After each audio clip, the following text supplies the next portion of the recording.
Does the school have cute cat girls I can go buy? I have 486 money. Woof.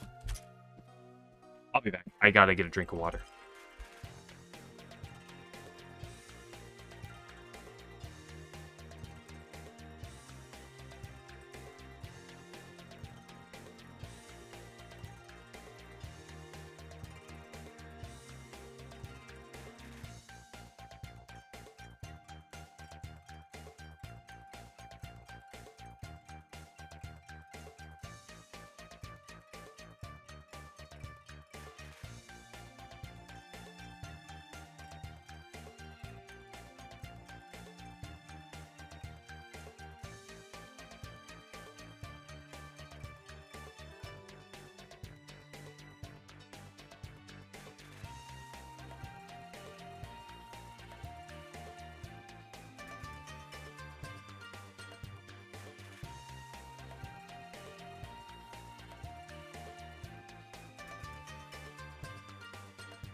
Yo, who's ready for the 4 character lineup only second Sun battle? So he can't swap it. So he has no back to line members to swap in.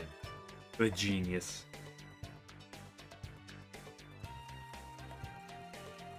Four-way for line. What are you talking about? Is that actually how you beat it? I had a bit of a different idea.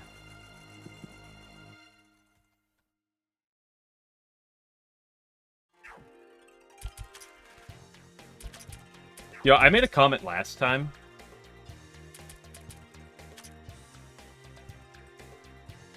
About how, like, I took Remy off the party for one battle. I'm taking I off the party for a battle. Well, if a character is dead slot and dies, I don't care. Because then it just buffs Reimu and buffs Remy. So easy.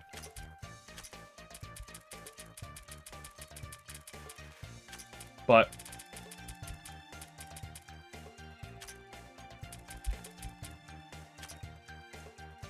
here's the thing, I could do a quad character setup, and I don't think it's terrible. I think it's actually kind of fine. But I kind of am interested in this.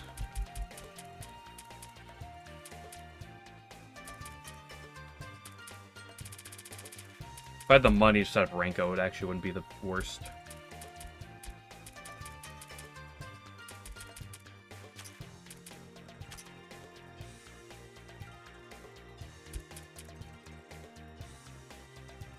It's gonna be a long fight, you know?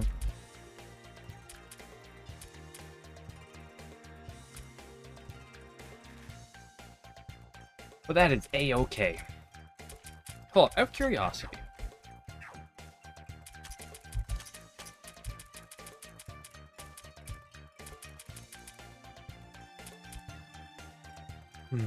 Not terrible. Not the worst idea I've ever seen.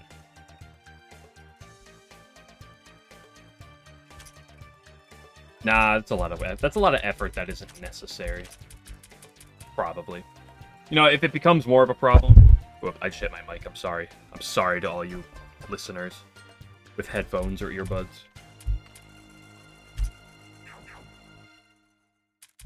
I made a hand gesture and accidentally hit the mic.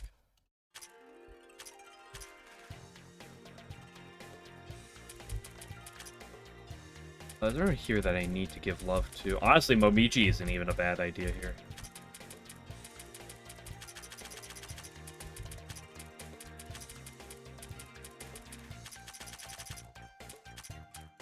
But definitely not what I want. The problem is Rumia does just die to his stupid attack, but what are you gonna do, right?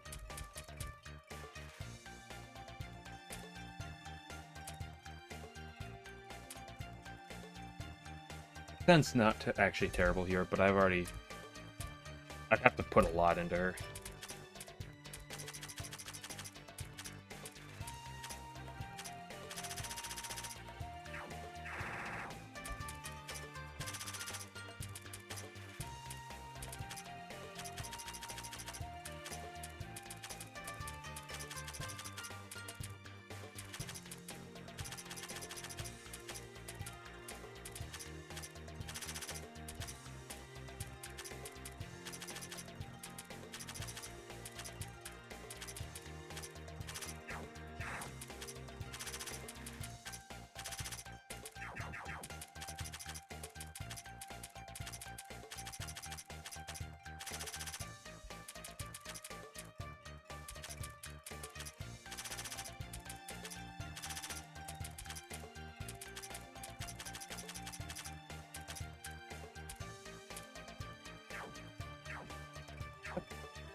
Should I unequip all non?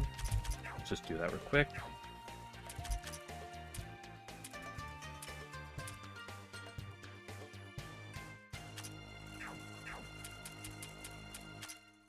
I don't think I need the ribbon on you. Ron's just kind of here for added measure. She's not actually a core part of the team anymore. With this.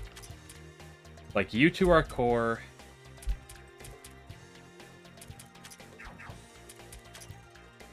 You're kind of core.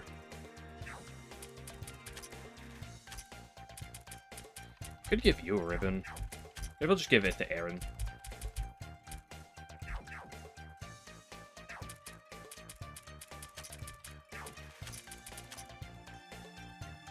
I kind of like keeping the MP recovery on Yukari.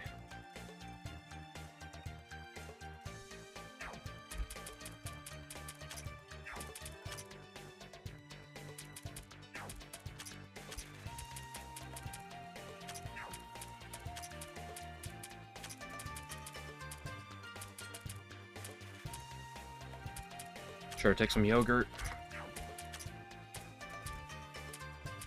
That's a little suspect, I'm saying. You could also have the yogurt.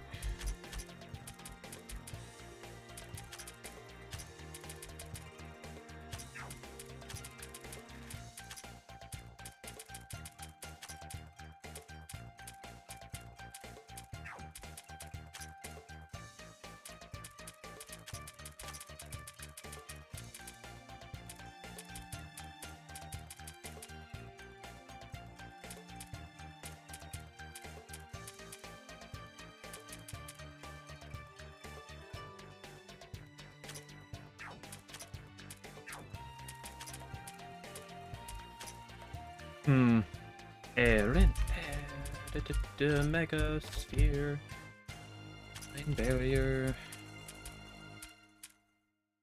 Your spirit and physical resistance are kind of poo-poo, aren't they?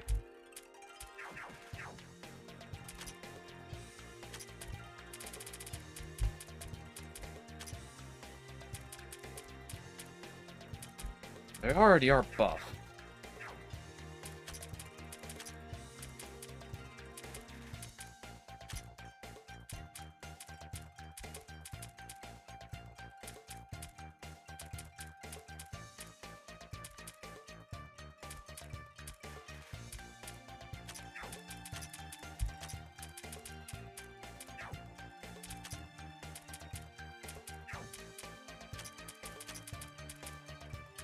Take a glove.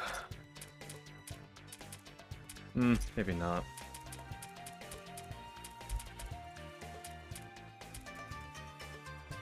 Good armor.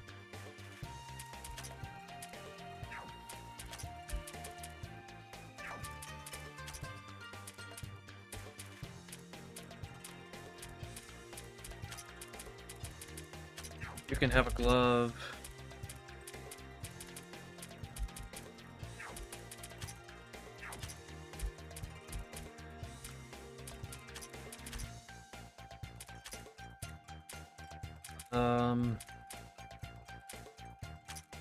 You can have a glove.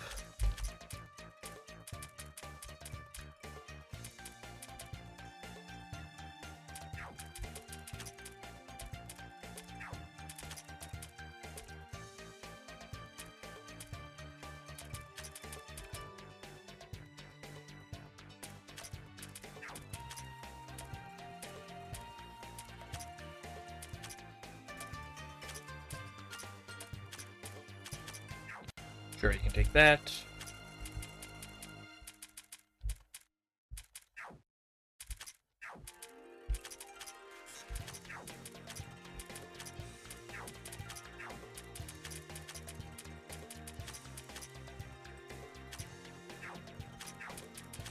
Yep.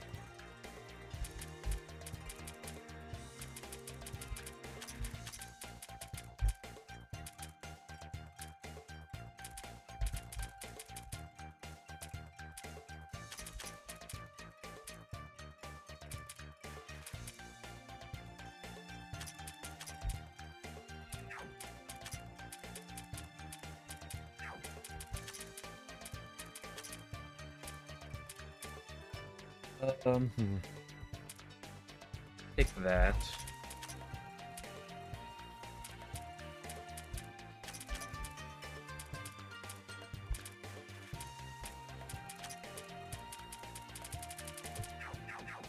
Let's pretend this will work. At least wait.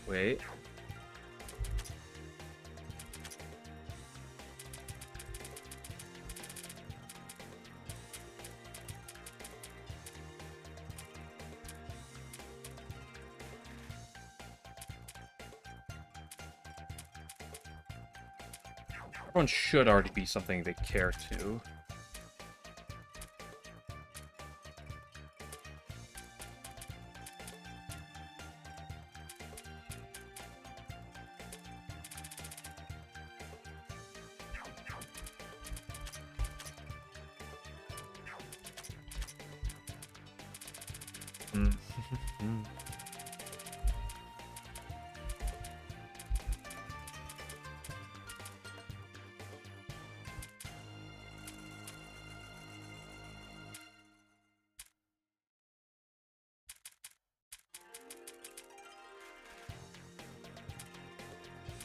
Yuka.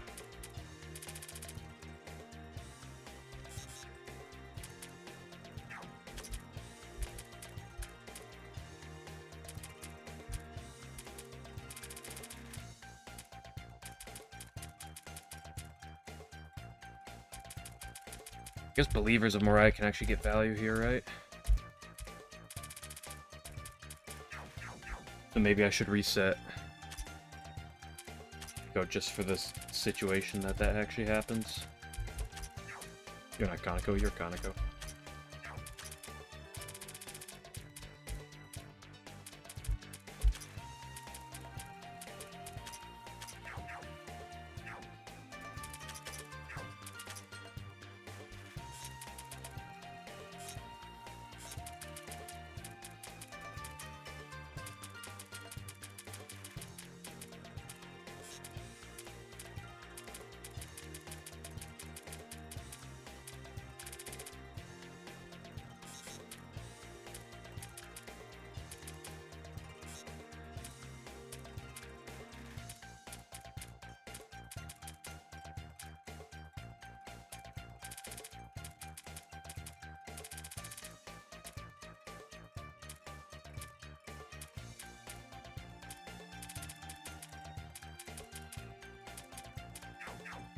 Okay, let's go let it rip now. That's the wrong place.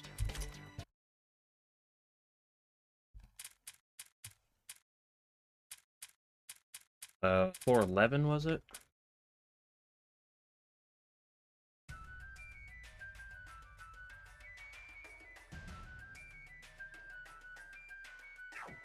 Check see if my levels are right.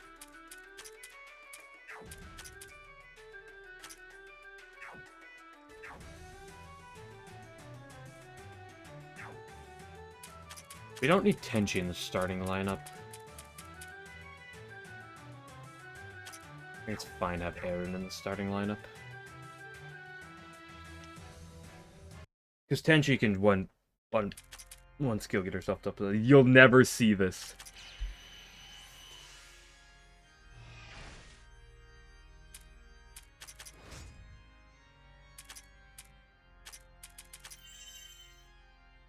The death buff with Ron. Ooh, actually, maybe I should have given Yukari some bulk since I have Ron here.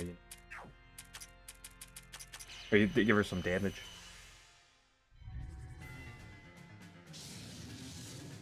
That is literally the one thing I did not want you to do.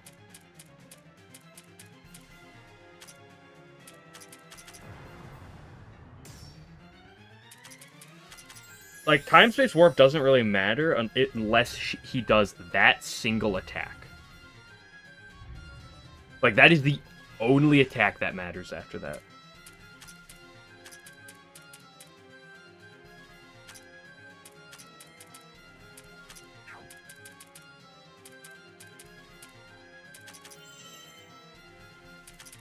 Racing up. It's annoying, but Rumia wasn't always gonna be the clutch here anyway.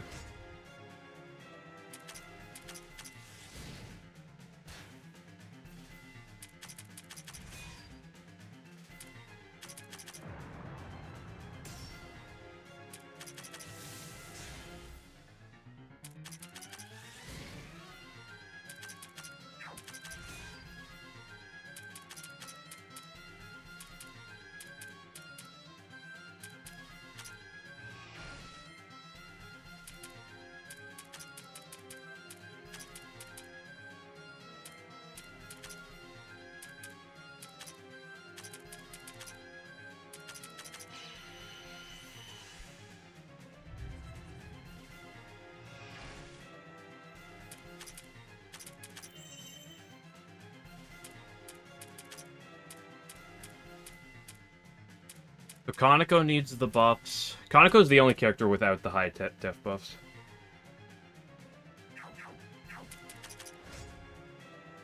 Yeah, which is why bother switching, right? Give yourself a lineup like this.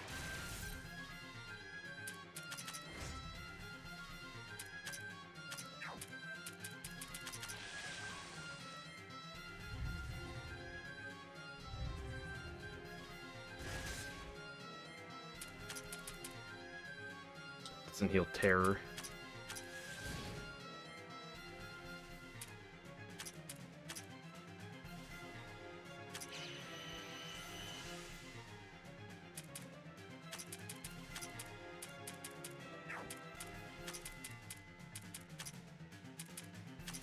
Do one thing I want to do. I just want to make sure I get the death buff on Kaneko once here. And then we'll kind of be in an okay spot. Base compression is just the one attack. It has such a strong piercing formula is the problem.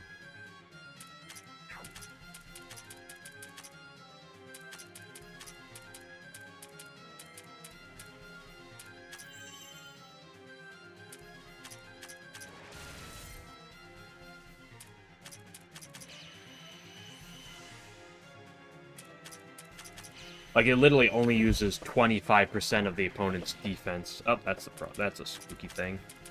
Don't kill Tenchi. Please. God forbid I get the option.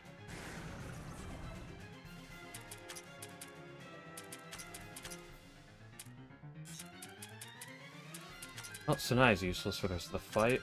I know, and it's Void Elemental, too.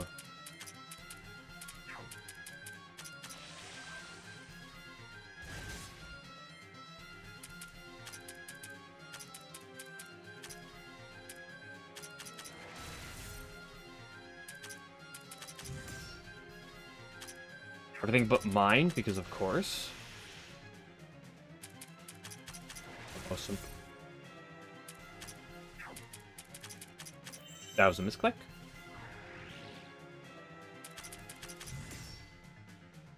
Literally can't break his mind. Impossible challenge.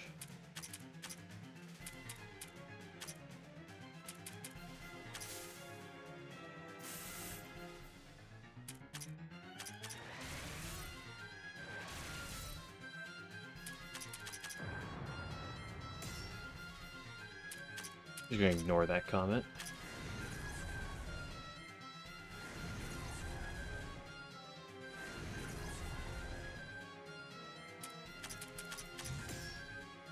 Get rid of that mind, please? Like, the only important attacking buff?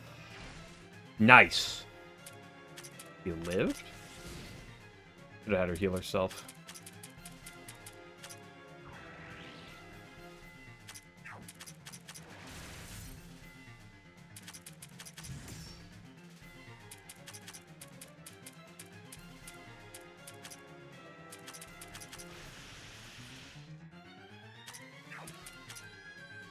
Well, with Racing dead, it doesn't matter at this point, right?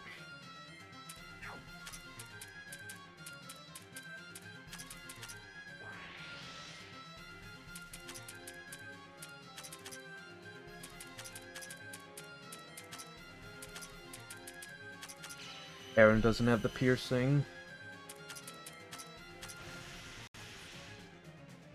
Ganko's damage is basically non-existent.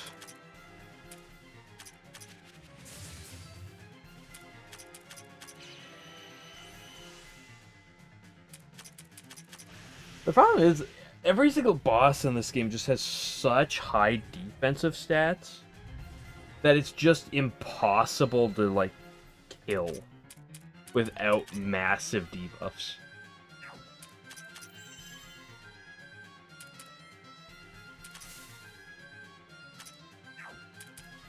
I forgot to... I need to drain that. Is annoying.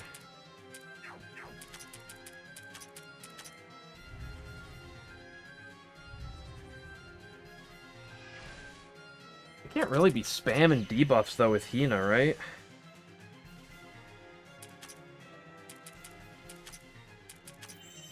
Because then I just debuff my entire party.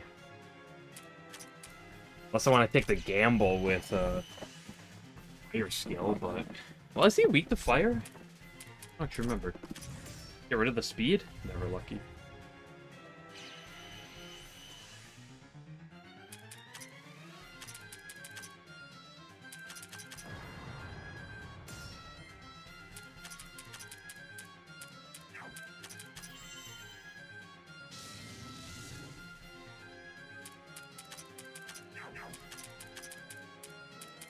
The problem is, it's so hard to even get debuffs on him in the first place, because his...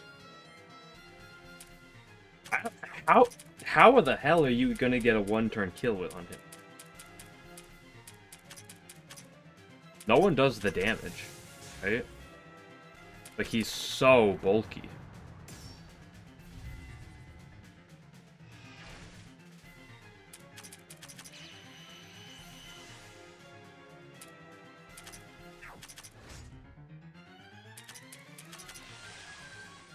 Big damage.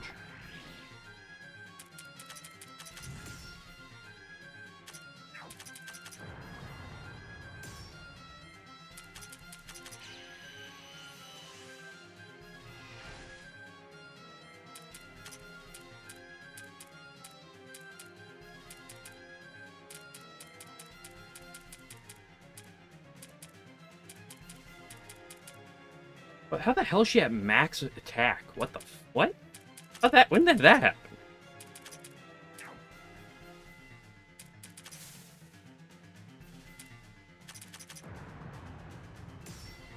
Oh, yeah, I forgot. That does that.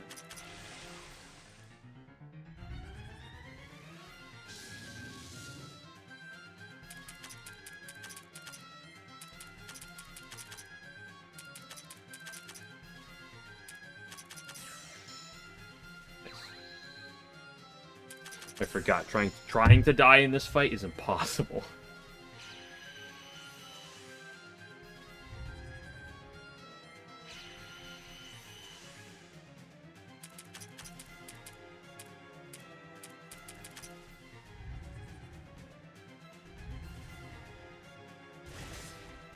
Thank you.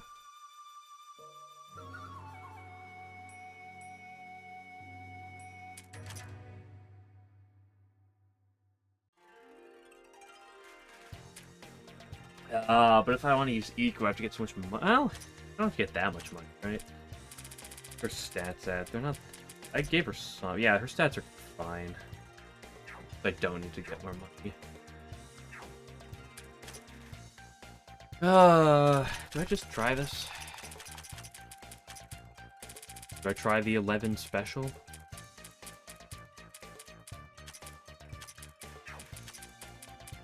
Doesn't matter exact positioning, so...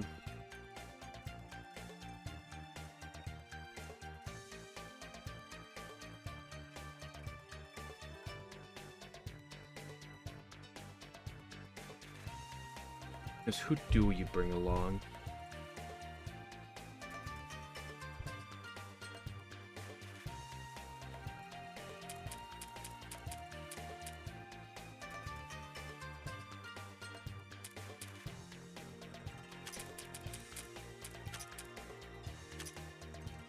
Probably something like this, and then it's...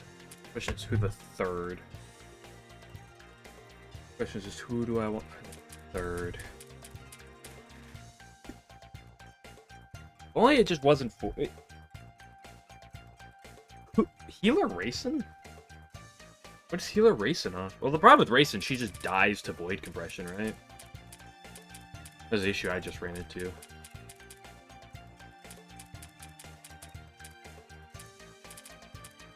Isn't there like one character that actually has like a higher void resistance? Isn't that actually a thing that exists on a couple characters? Or at least one?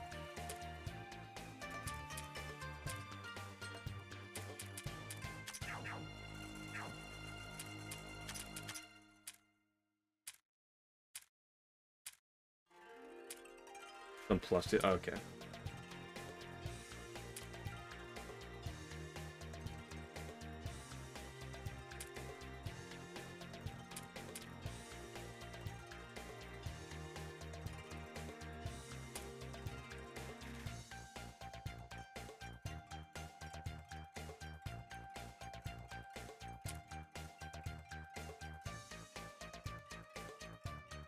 Parsley. Well, I don't think Parsley's gonna help me much here.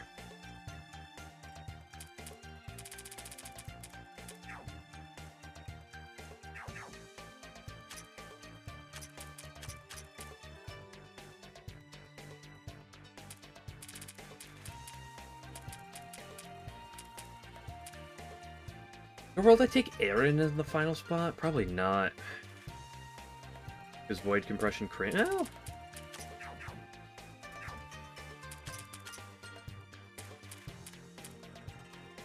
As long as Hikari's on the field.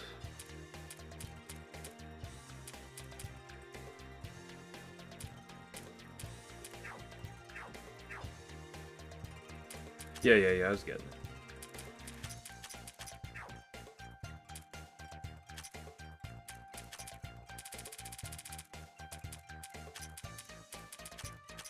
One step of setup at a time.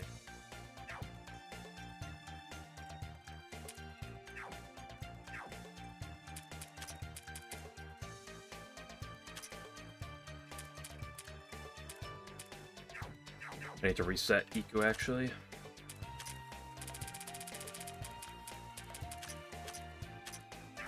The problem is just making sure Iku doesn't die. That's going to be the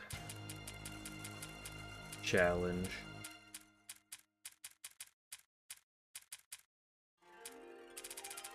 There she is.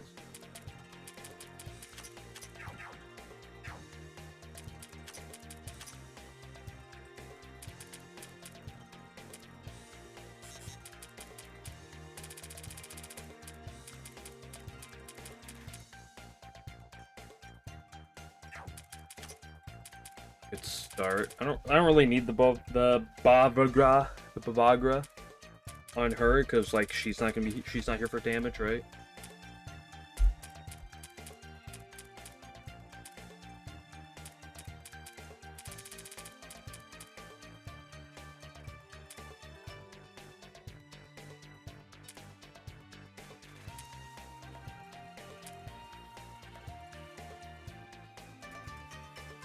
I don't think that's necessary. Oh, I'll probably take it.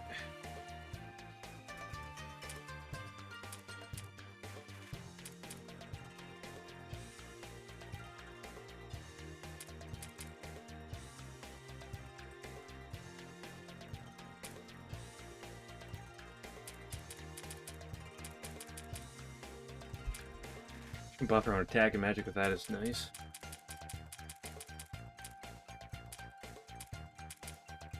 I'm not actually inflicting a mind debuff, so this is kind of just meaningless.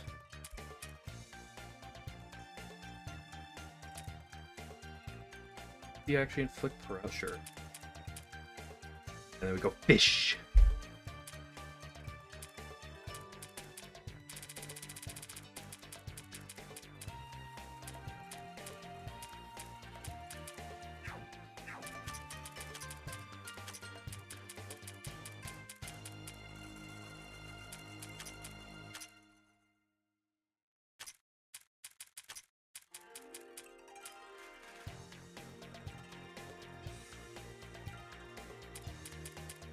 Do I give you a first aid kit?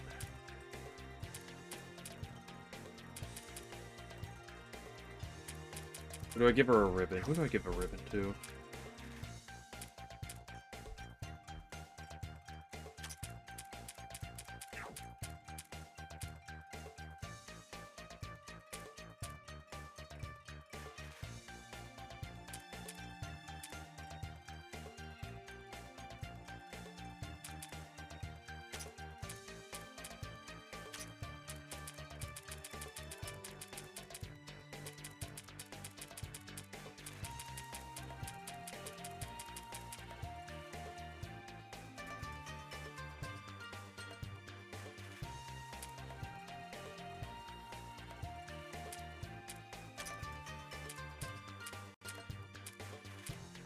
Is that even good here?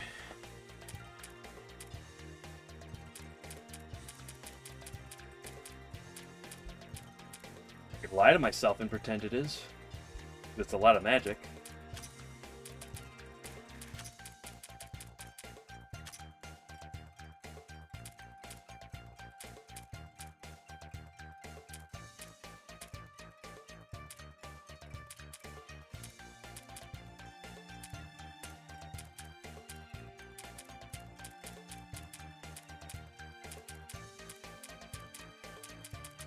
Probably not good enough. I know. The problem is most of the drops that you get, at least the bit more common ones, are all attack buffs. And I wish I had a bit more other. I have a lot of good stuff, but... Is Yukari Strategist good, or don't I just want Enhancer? Because Enhancer kind of good, right? If anything, don't I just give Strategist to you?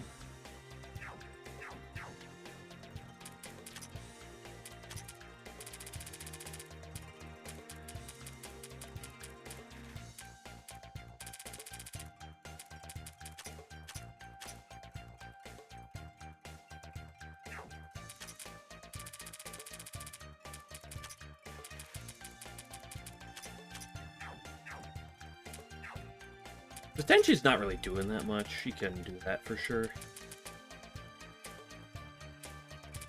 Honestly, Tenchi's mostly here for the defense buffs on Iku and this.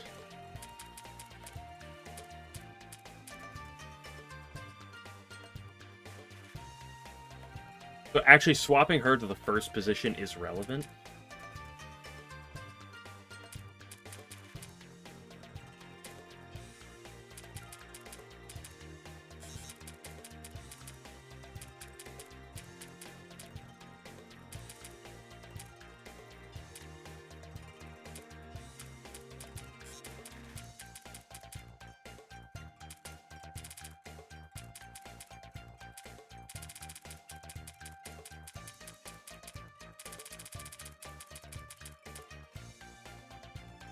Not gonna matter.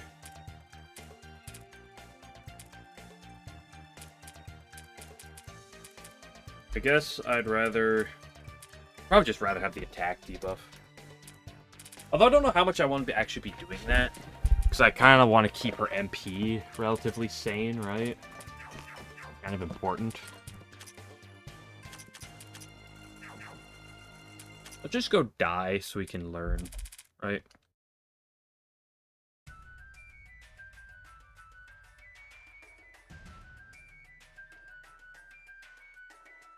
Well, that's how I usually go into... I need to level up. Wait! I could level up everyone through the roof.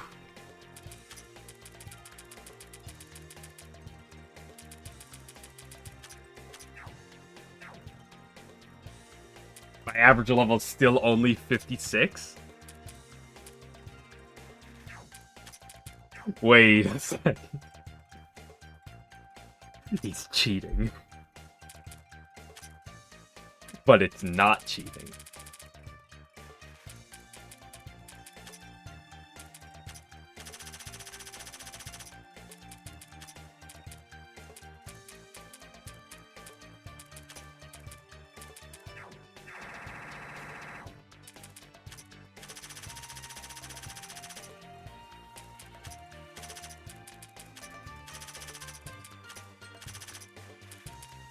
Intended mechanics. Listen, if this guy is gonna swap my entire party around, I might as well take advantage of it.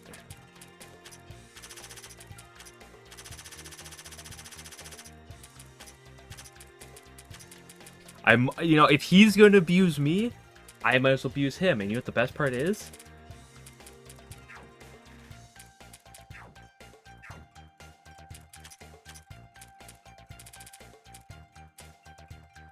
I don't care.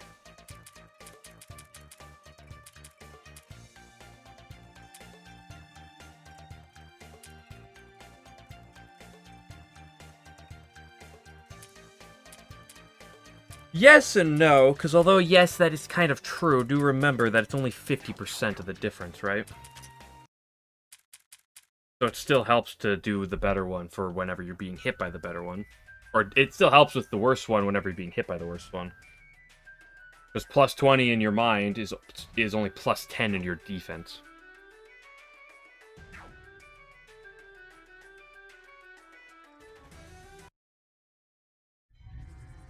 Yep.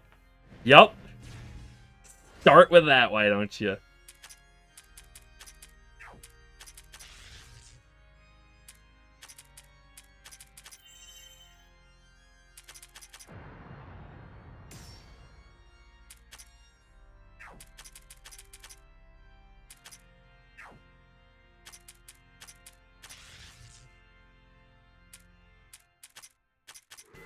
No attack debuffs. I'm so unlucky.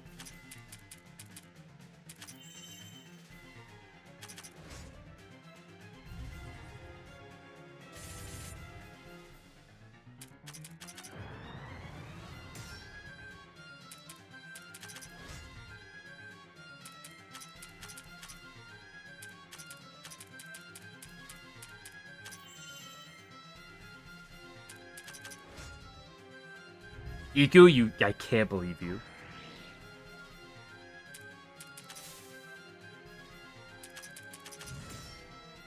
I literally can't break his mind. It's literally impossible.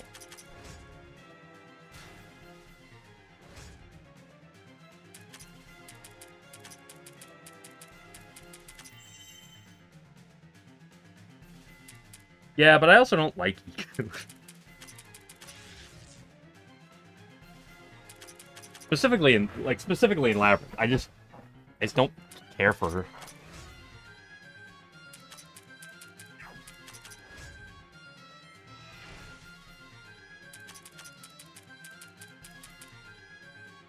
Pop off Iku's HP.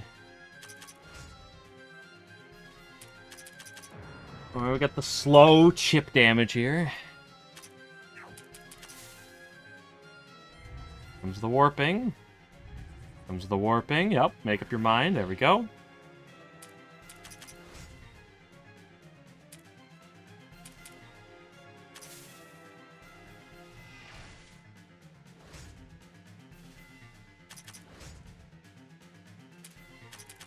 At some point, I need to... He still has magic, which is annoying, but... Fortunately, him warping around like that kind of screws himself over a little. It makes his debuffs kind of just, like, plummet.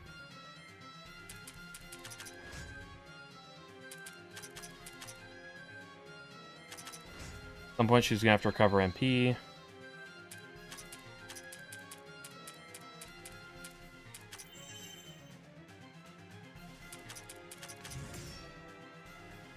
I never used her. When she first joined the party in the first game, I used her for like half a floor, and I don't think I used her for the rest of the game. I used her at one point in a fast-paced fight to buff up Flan. Because she has like the best single target buff in the game. That was about it. I mean, if you're using that single target buff strat, she was fine, but like... She was... First of all, I usually use Ron, and Ryan kind of doesn't work well with Iku, because... they're kind of contradictory of each other. Attack debuff, never lucky.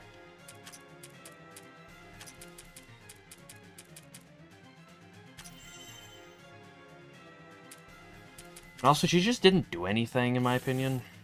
At least, more importantly, not anything that no one else did better.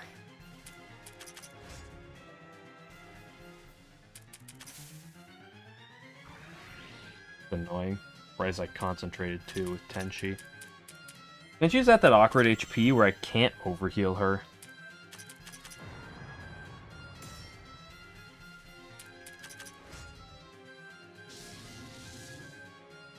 First time he's used that all game. He does it when he's buffed, because of course he does. But it didn't get rid of a single. Excuse me? Tenchi? Excuse me, human resources?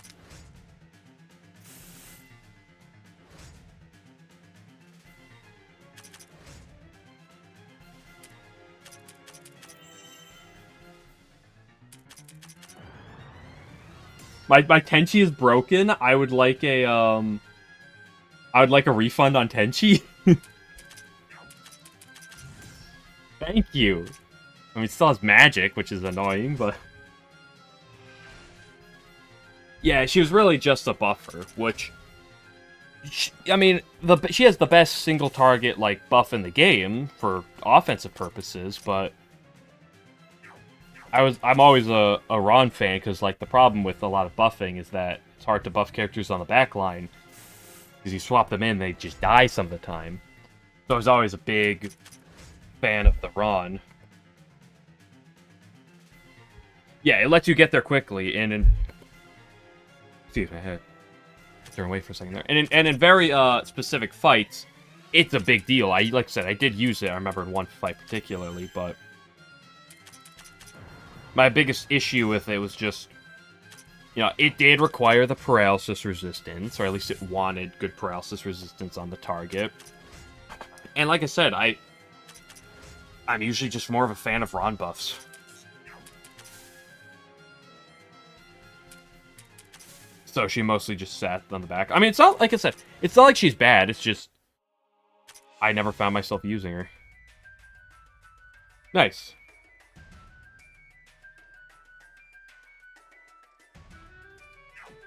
What did I get?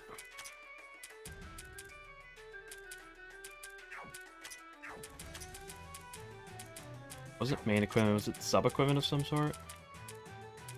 Yes. Another attack item. A lot of ailment resistances, too. Interesting. Is there a reason why it covers literally every ailment that isn't debuffs and poison? Although I'd rather just have a burnt laser mark. It's good, though. Is it great? I don't know. What is the star pendant?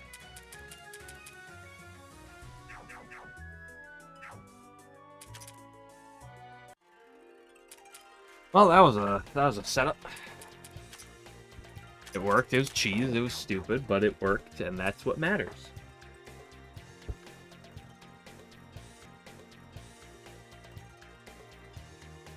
What did we learn that fight? We learned that my Tenchi is actually broken, and I need a refund.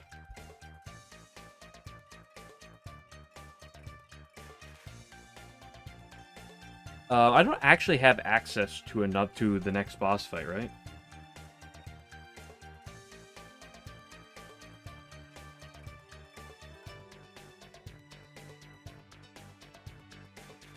Yeah, it's OP when every enemy in the game has 500 billion defense. Yeah, I need to go do some exploring. Yippee-ki-yay, I gotta go. Oh my gosh, I have to go to the fire world with all the holes in the floor. Oh no. This is the one thing we did not want to happen.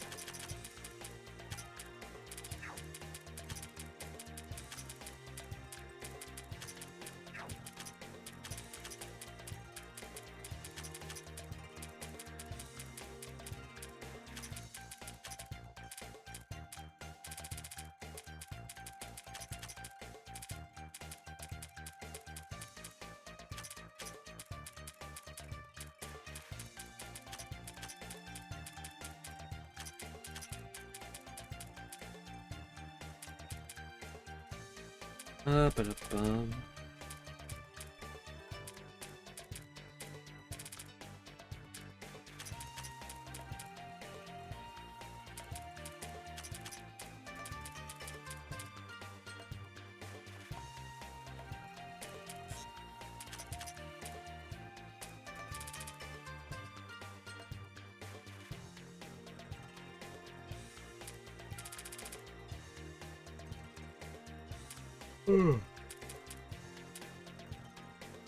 I haven't used Shen in a minute. Maybe I should try to pull her out next boss battle.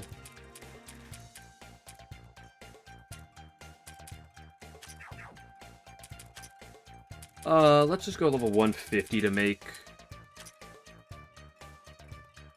Was she good in one? Suaka wasn't great. Suaka was good against two things, though. Suaka was really good against Yukari, and she was a good unit to grab versus Renosuke. It wasn't that bad versus like Winner or like whatever the other late boss was. The guy inspired after like the Satan fight from Shimigami. Suaka wasn't terrible. She had the thing where she was both magic and physical for single target attacks, magic for AoE attacks. One of the issues though was because your level up bonuses you cannot take back, you cannot change them. You're kind of just locked into one or the other, and you generally probably want to do single target. The things that made her good though were two things in particular. She has very good. Her Iron Rings of Moriah had a very good. Nope, you cannot respec once you put the level up stat. You cannot respec in the first game. So the issue was, you probably want to build her physically, so her kind of AoE, but her magic was still good enough that she can work for that. And I did use her a few times, and she's fine. Although I'd rather use Notori for that purpose. Suako's big claim to fame is she has her... where is she? She has her Iron Rings, which is good because it's a really strong paralysis. So if you're playing for that... I mean, like, Iron Rings, I think it might have been the best paralysis in the entire game. I might be mistaken on that, but... it's a really good paralysis, is basically the point I'm getting at. And where else am I going with it? Her main use was Croaking Frog, which was a very powerful nuke. Like, its damage multiplier was up there for some of the more powerful ones. And it was nature-based, so in certain fights, you know, it went a long ways. So, because, like, Yukari, she was weak to nature, is her one weakness, where Suaku got massive usage. Renosuke, because he has one phase of every element, and every element has its one weakness, during his wind phase, which is arguably his scariest phase, having the nature nuke to burst it down is very important. And so against any bosses weak to nature, big deal. Otherwise, I just kind of preferred Notori, because non-elemental nuking was better than elemental nuking for consistency.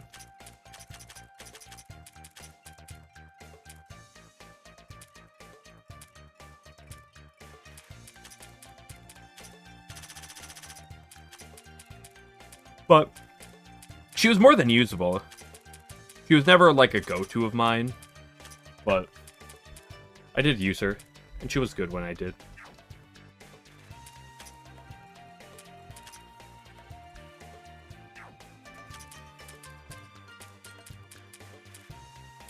I remember I threw in that didn't have a subclass.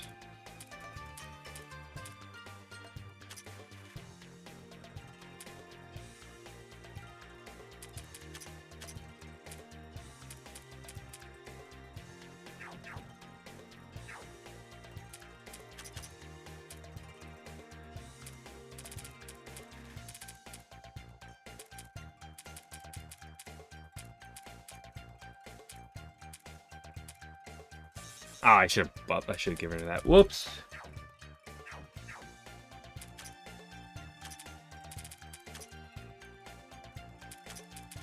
There. There. Notori could go one above where I was previously.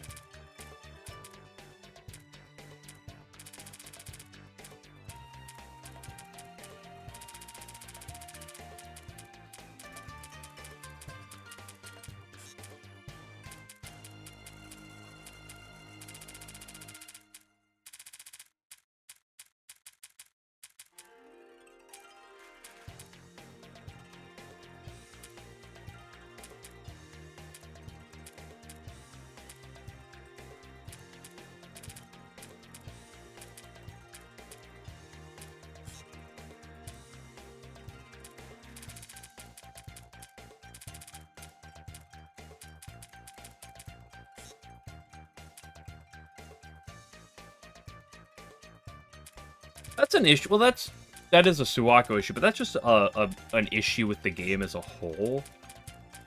It's just kind of a problem when you have 48 characters in the base game, not including the post-game characters I've still yet to get. There's a problem. The first game had this problem, although it wasn't quite as bad, solely because there is less characters as a whole.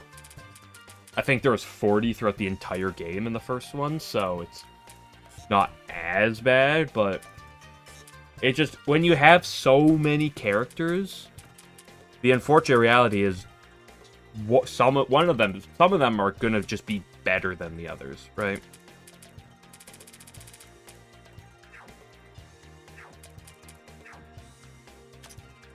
It's unfortunate, but I mean, it's just how it's gonna be. The nice thing, at least, is that the characters all still tend to be useful.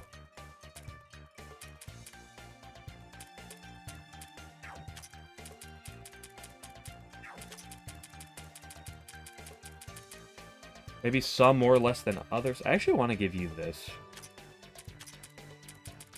Give you that. Give you 2 of these. Suddenly she has MP and TP through the woof.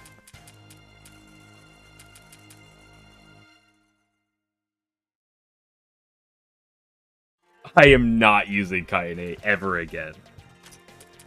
Nope. I've explained how Kaine worked, but I used her like in 2 battles last game, not even boss battles, and then I immediately was like, I'm never using her again. And lo and behold, what happened? Like another one of these. One for you would be pretty cool too.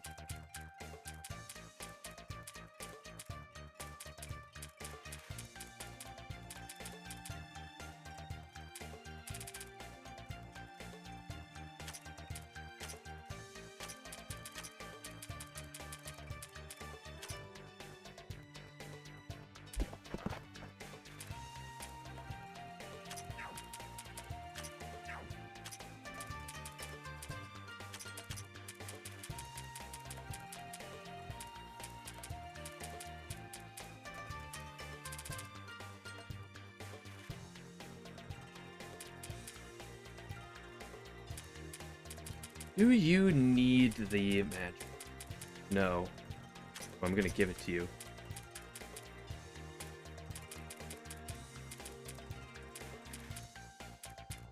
Why? Because it's funny. Or take some accuracy.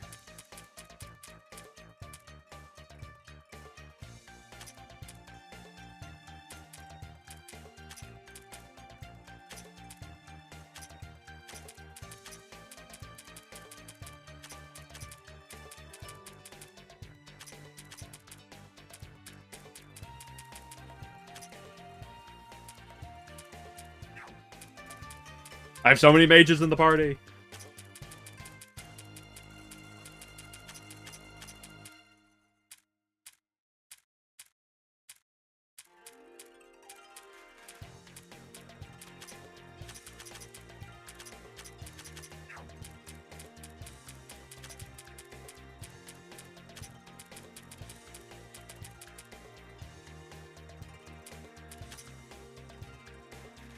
She was essentially, I mean, she has 2 attacks. One of that, they have the exact same damage multiplier. One hits defense, one hits mine.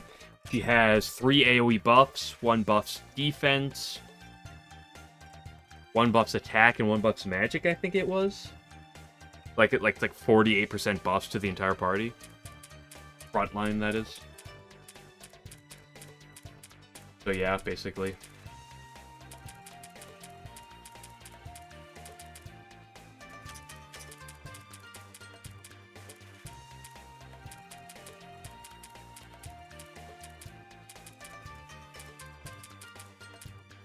Problem was, as a buffer, she was just kind of inferior to other characters, and she like, her bulk was okay, but it wasn't great. She just never had anything.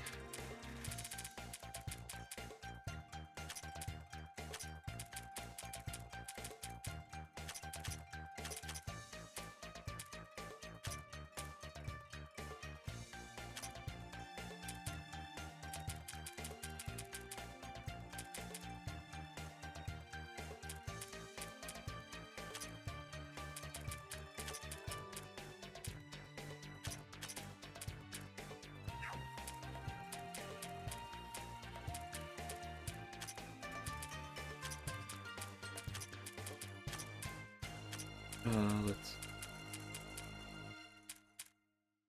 do a deer.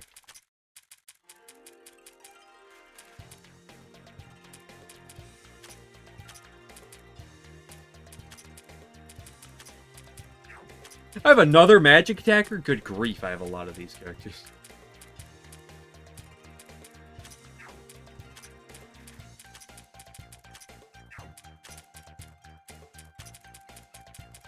I'm gonna do all this setup just to run to the boss in about 5 seconds, aren't I?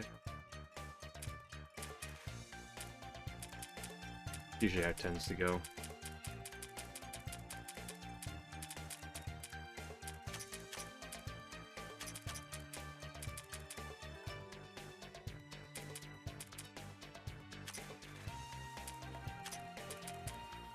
You gotta be prepared.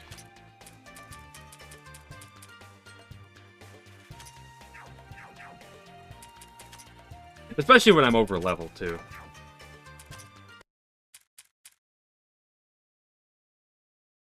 Wait.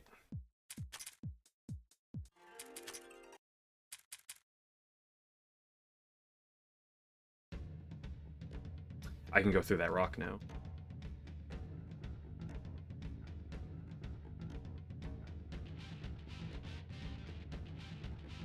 Now that we have Ranko and Maryberry. Generally, almost every character that was in 1 is pretty much the same, right? Moko's really the one that, like, stands out to me as very different. Like, there's a number of characters like Aya who are fundamentally quite different. Just because, like, Aya went from being to, oh, suddenly Aya has, like, one of the best abilities in the entire game. But Moko's really the only one that's, like, I can think of that's a drastic difference. Because Moko previously was not a physical attacker, she was a fire mage. That was a little on the bulkier side. Think of kind of like Konako to an extent. It's kind of the best way probably to put it. I don't think she was as bulky. Moko was kind of worthless last game. Kind of the sad reality, but...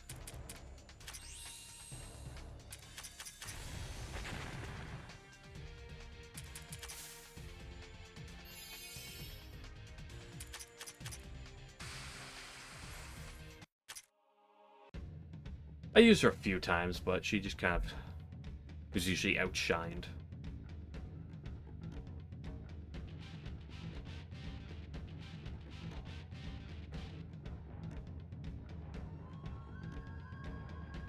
Back to arm.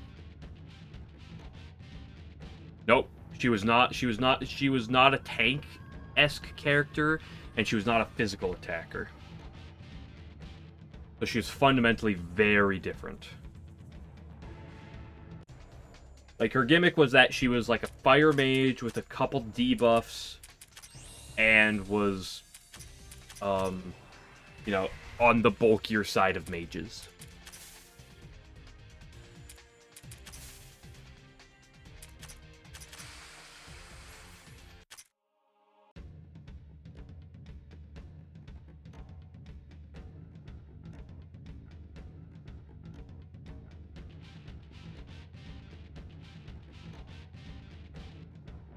It's also worth noting that Kaguya last game, instead of having 75% damage piercing, all of her spell cards, I think with one exception, I think with the exception of her non-elemental one, but all of her other ones were 100% mind piercing. Complete mind piercing. Her and Rumia were the only characters who had mind piercing abilities. Yeah, you say 90%, but I'm talking 100%. Because it was because it wasn't a passive skill, it was literally in her spell card formulas. It was just 100% mind pierce. Yeah, ignore is probably the better term. Well, Kaguya still has mind in her, like, it still uses mind in this game. Like, she pierces a lot of it, but not all of it. Right? Last game, last game, there, similar to Rumia and her, Dark Side of the Moon, it's completely ignoring.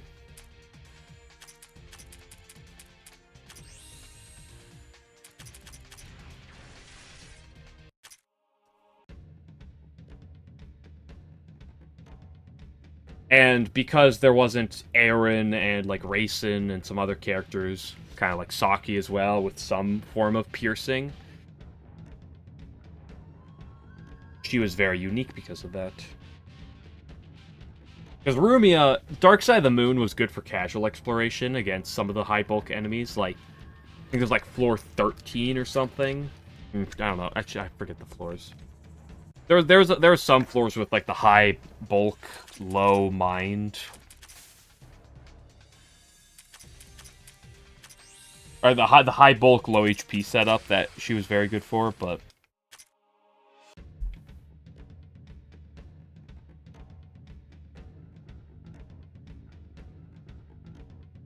otherwise Kaguya was really the only, like, truly piercing damage attacker.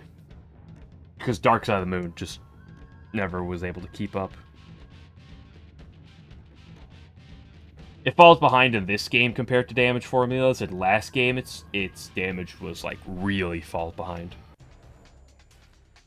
Moonlight Ray was solid, though. Moonlight Ray had a very high damage formula for no reason. It still is very high in this game too. For its comparison to other things.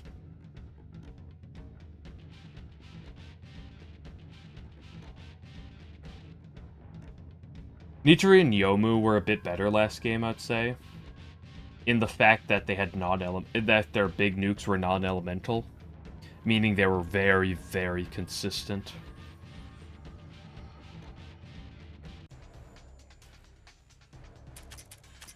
Also, Nitori's nuke having, like, literally one of the highest, literally the highest non-magic spark damage formula was kind of ridiculous.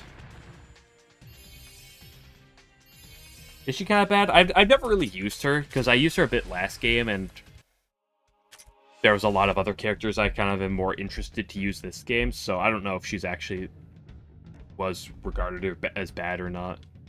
Shuttle Body? Oh, is that back? I don't have anything on you for damage. Yo, Shuttle Body's back, and it's even better. Beautiful.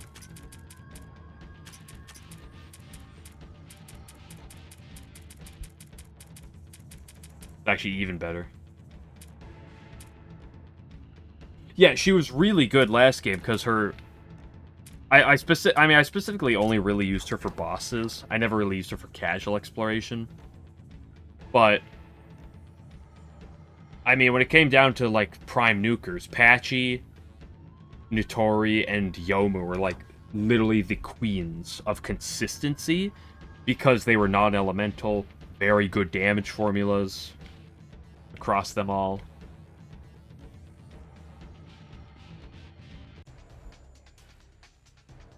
Flan was very good.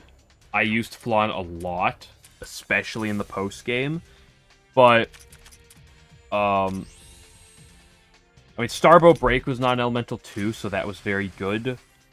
But you generally used her for Labyrinth. So, I mean, she was a very queen nuker, but generally the thing was, because Labyrinth is fire, it's not as consistent, right?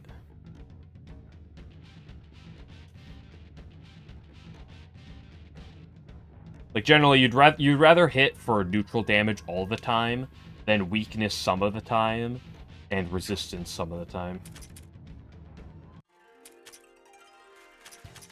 Oh, but I did use Flan a lot, and in some fights, like the Yuka fight, whew, Flan could just go off. I mean, there's a reason in grinding, my setup was usually like doing the Renosuke late game setup. My grinding for beating the big enemies were Yukari, Renosuke, Nitori, and Flan. It was those four. And then once I would get to the point where I don't need Renosuke on the party, I don't need that buff, I would swap Renosuke out for Yomu. And that was the grinding setup. Okay, time to go to the fire zone.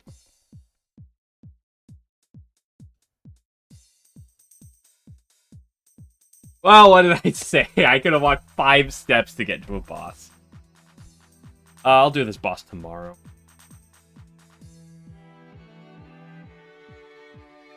Unless I can't explore much further outside of it. But something tells me there's going to be plenty of places to explore.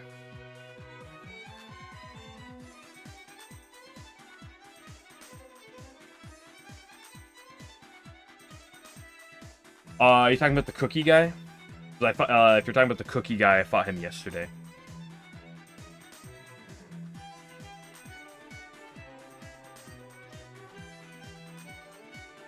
Yeah, I beat him up yesterday.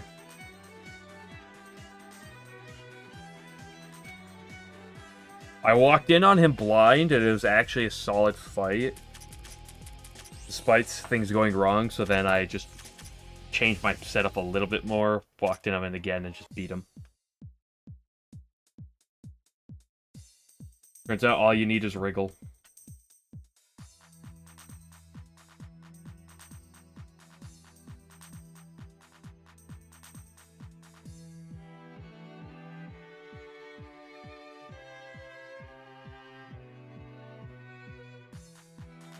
That bet you goes the way as well. Yeah.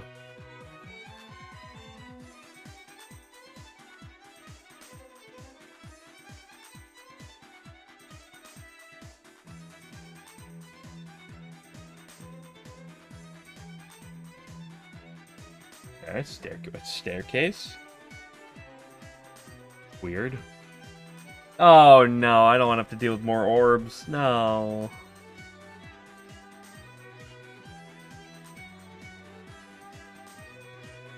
Oh, maybe that was just the seal. Maybe I don't have to deal with orbs. Oh, please.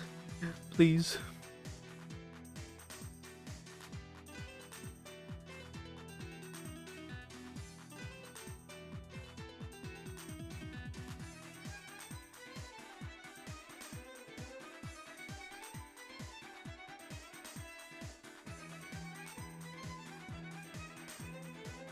Which other characters had notable differences? Let's think.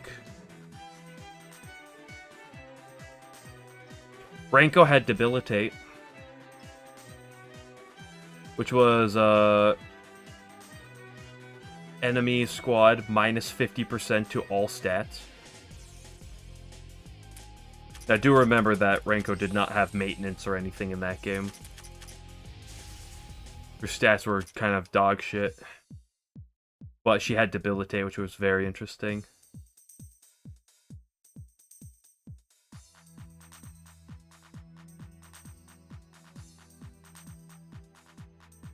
Let's think. What else did people have?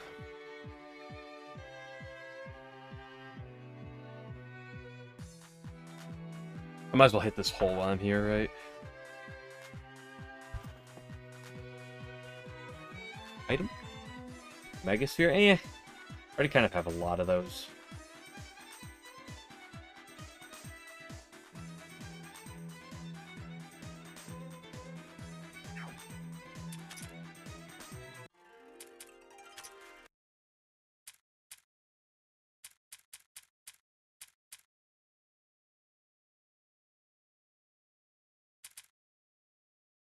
There's a number of characters like Sakuya, who are fundamentally pretty similar, but got heavily buffed just because of the existence of passive skills, just really going a long ways with them.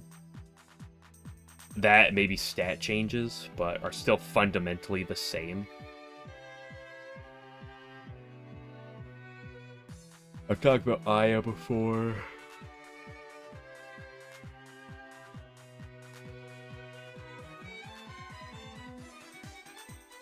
Yuka was kind of different. That's worth noting.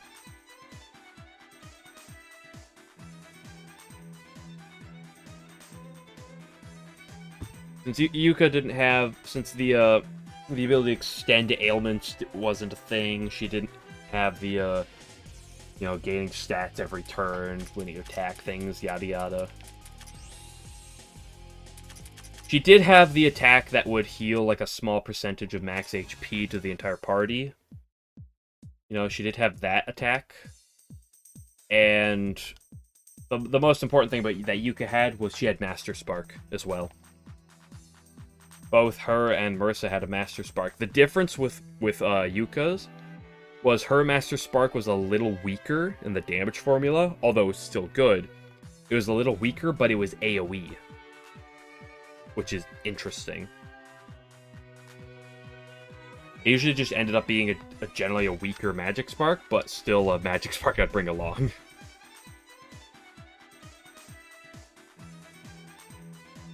Or by Magic Spark, I mean Master Spark. Mighty Growing Tree, gotta love it.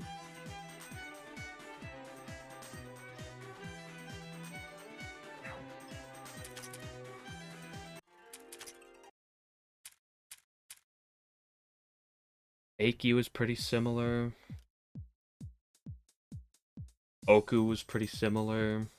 There was no Satori. Oops. Wait, I haven't gone down this one.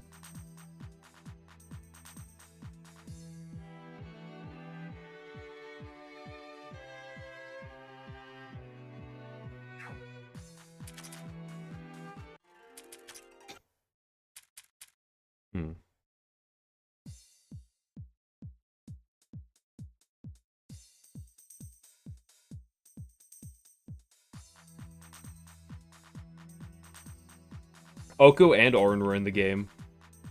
No, Satori was not in the first game, though.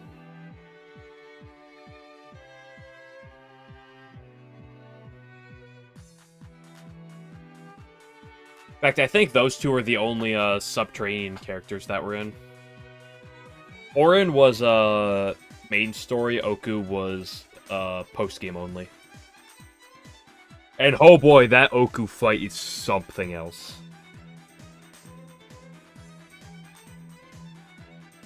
The Oku fight is fine, and then once you get her below a certain HP, she's just like, I'm just gonna nuke your entire party. And you're gonna just burn to death. It's very difficult on the floor 30 exploration as well, because of that. But no, that's partially why I've tried to use Satori a lot, at least a fair bit, especially early on in this game, was Satori didn't exist last game, and she's very interesting.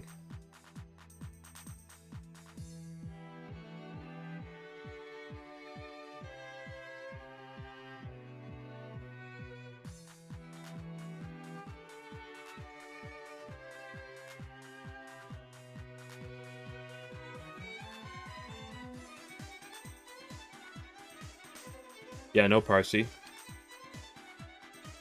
Like I said, there was none of the subterranean characters besides those two.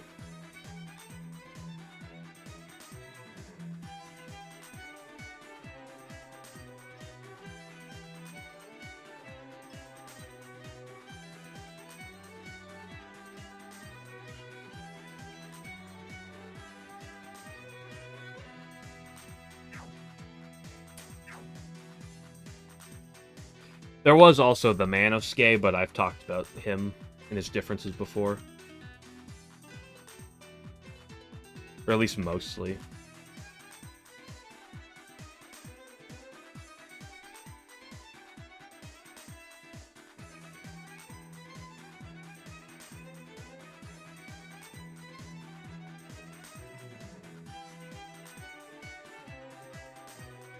Oops.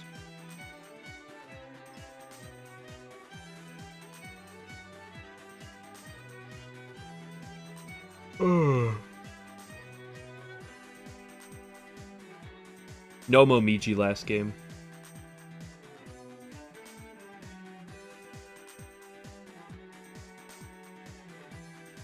It's also worth noting, one interesting thing about last game was you didn't start with Kaine or Renosuke. You know, you didn't get Renosuke till literally floor 18. And Kaine was post-game. Which is funny, because she joins your team and you're like, wow, she's worthless, and I never used her. Mystia was also post-game. But your starting lineup in that game was Remy... I mean, it was Reimu, Marissa, Remy, Sakuya, and Patchy. You actually had 5 starting characters.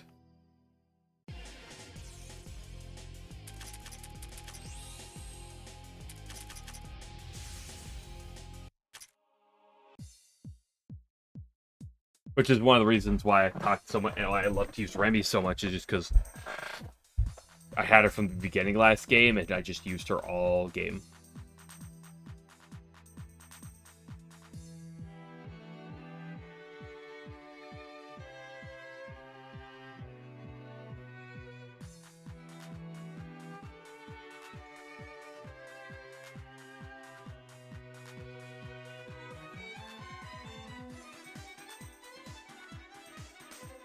Go explore this down area real quick.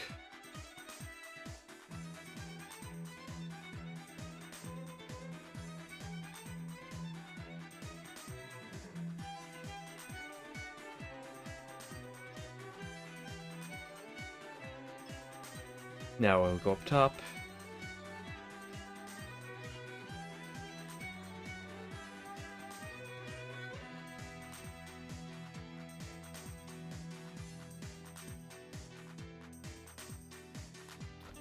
Damn, cheap viewers twice in one day? These bots getting aggressive, I tell you.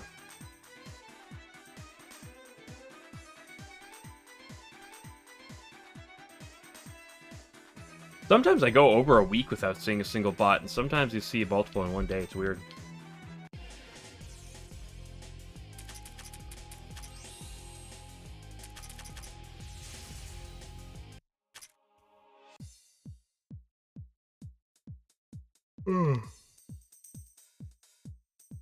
That item is not good anymore.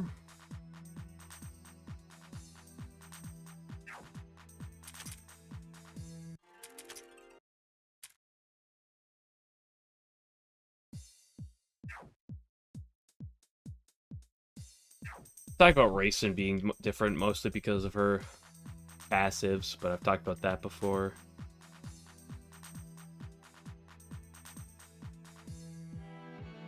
Go explore down first.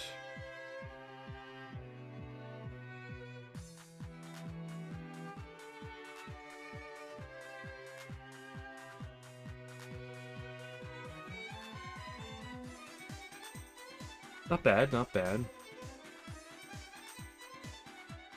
Not as great of attack as my big attack items, but the speed as well is always worth contemplating.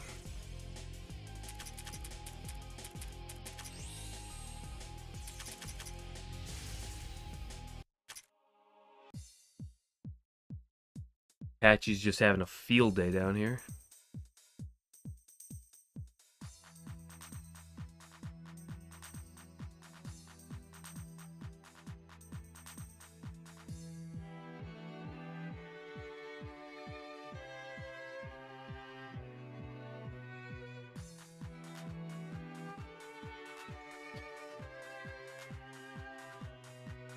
I guess I'll go hit this hole up.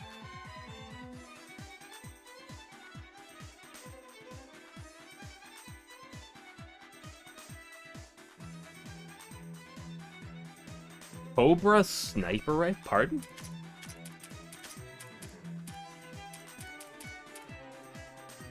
Attack and magic with some mind.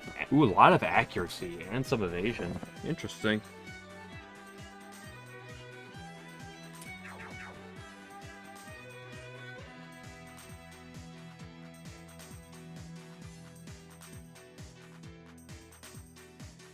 It's finally a really good accuracy item that's not the Wallbreaker armband. So it's more damage than that will provide.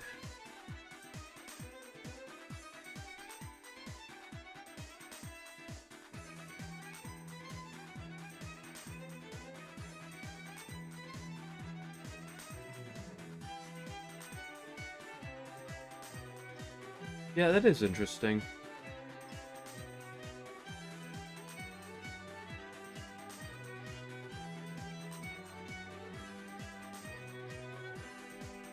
You should go ask the guy who made it. Ask him why he decided to do that. Oh, shit!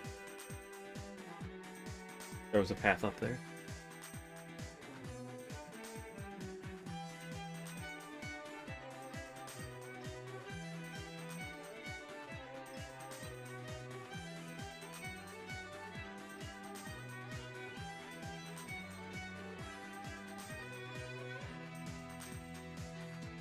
See, the passive skills and everything that were introduced in this game is fine. Pledge not to play Elden Ring DLC till you finished with the game. That's funny.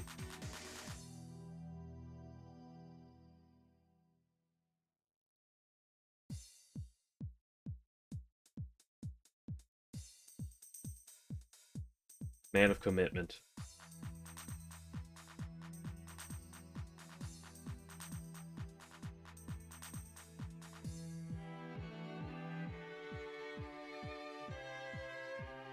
But there's a lot of nice additions, nice quality things I like in this game. The one like quality thing I missed from the last game is I enjoyed the music of 1 a lot.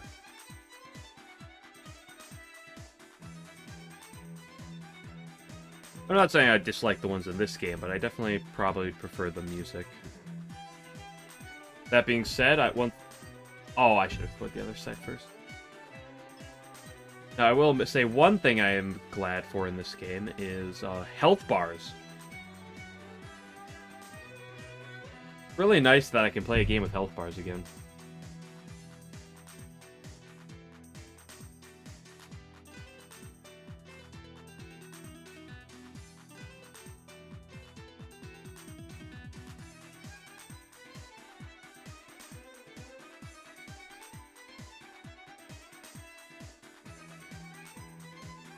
No enemy health bars. You had health bars for your team, but there is no health bars for enemies.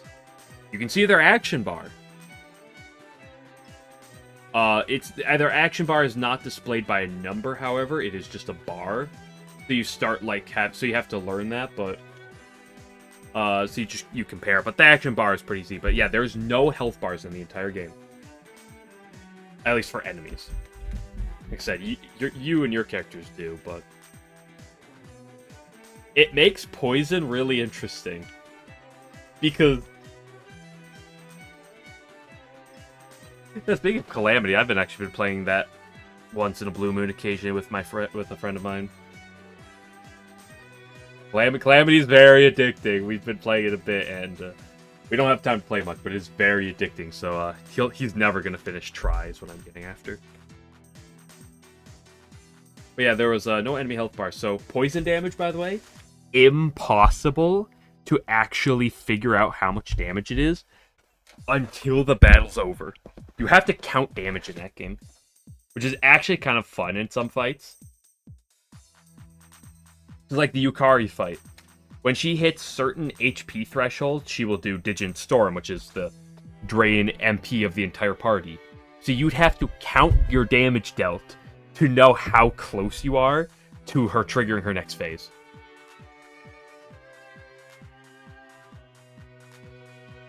One of the Bloodstained Seal fights, it's a post-game fight, the Hibachi twins. There's two of these guys. One's completely immune to physical attacks. One's completely immune to magic attacks. They both have 30 million HP. When one of them drops their HP to 20 million, or whenever you get, whenever you get one of them down by 20 million, so whenever one of them goes to 10 million, its current HP will then immediately drop to 1, and the other Hibachi will then have its HP doubled and then increased by 10 million. And then once you kill that first one, that last one will enrage and go into like a special form.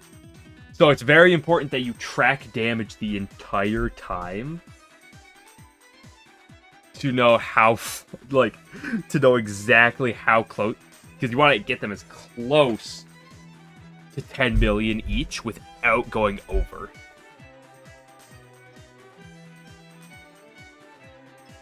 I only try to kick out. What is that? Is that another game he's working on? Did I go in both holes? I might as well go try. Is he trying to do multiple games, the Mad Lad?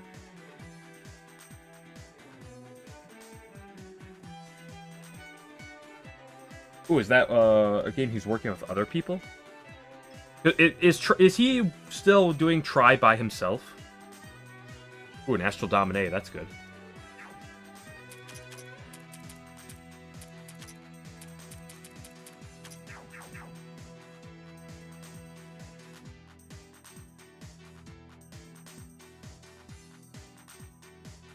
Genso Kiko, is that like an RPG looking type game or something? Or at least I might have to look into it if it's the same dev. Because I quite like these Labyrinth games. Yeah, I know that he's like gotten that from other sources, but well, it's either fight the boss or go up a floor, so I guess we're going up a floor. Like a dungeon crawl. Okay, so it's similar in concept.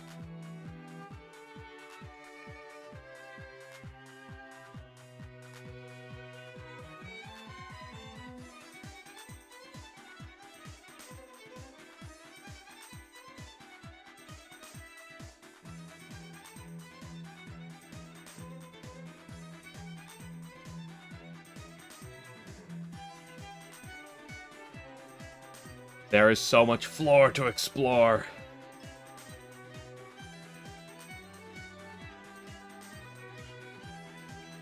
Is there like a release date or something for the HEV suit?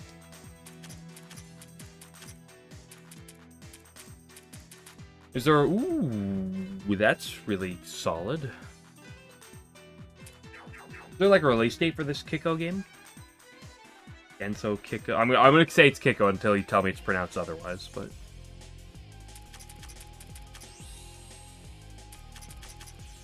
Red Skull's back. I don't like that enemy.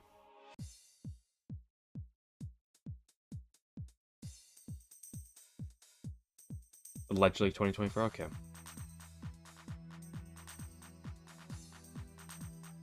Important that we note the asterisk allegedly.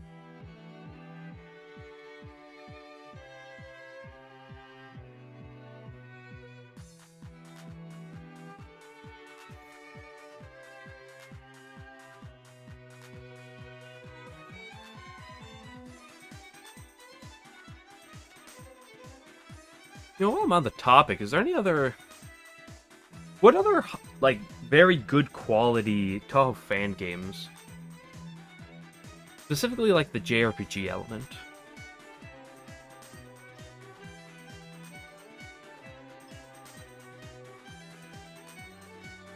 Huh, interesting.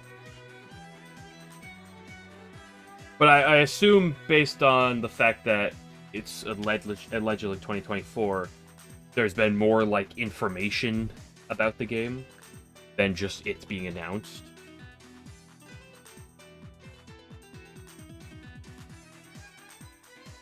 Nope, okay, never mind. Or unless you're noping my previous statement.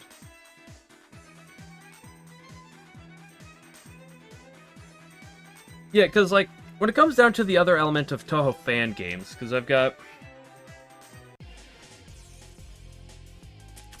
I'm probably gonna play... What is it called? I'm probably gonna do the, Oh, what is it called? It's the Puppet Dance performance. Whenever, like, the newest cast of characters are added to Puppet Dance, I'm probably gonna play that, maybe after this game or something. I really want to play... I really want to play... What is it called? Artificial Dream in Arcadia. So I played a little bit of that game on my own, and I loved it. But I ended up... I started that game while I was still playing Labyrinth 1. And I was like, I should finish playing Labyrinth 1 before I play this game more. So I did that. And I was like, well, maybe I'll just wait to stream Artificial Dream, because I really like that game. Wait, there's a staircase here. Oh, that was just where I came from.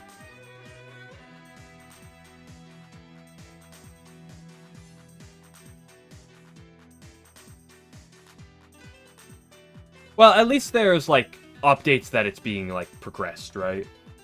Better than them being like, oh, this is a thing, yeah, we're working on this, and nothing.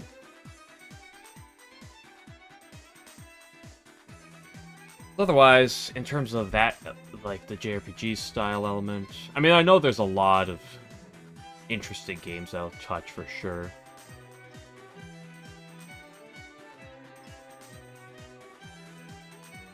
Like I said, this I'm working on. Try whenever it comes out, of course. Puppet Dance performance I want to. And taste and communication. You only say that because he likes Kenshi, probably. Probably reposts Kenshi art in his timeline all day.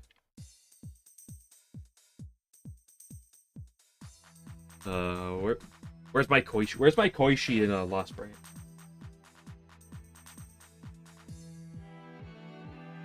Oh, that's nice. You always gotta love when that happens. That's always a question with things, especially like Touhou fan games, is like, because of how big the Japanese development community is like how, like, the translation side of things. Because I don't speak the Japanese. I don't speak the Japan.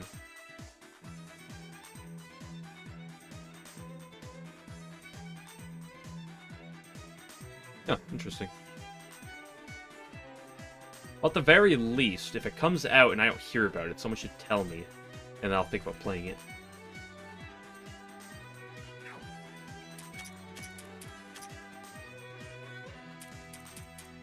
That HP and magic, interesting combination. Probably not bad for like Konako.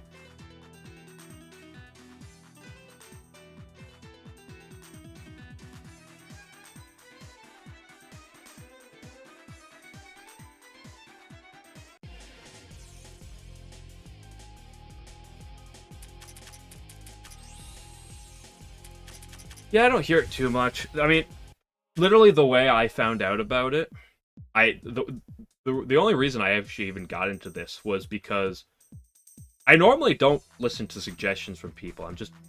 I just do other things. I have a lot of things to do, and I just don't usually do that. Not because I don't like other people's opinions, but just not a priority. But I remember seeing Maribel Hearn, the guy who's like one of the big heads behind the Touhou World Cup and stuff, like that guy.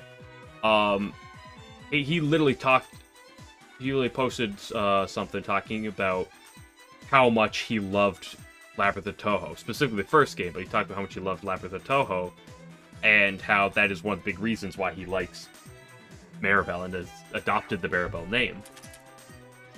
And so that got me to look into it, and then now I'm here. 2 games later.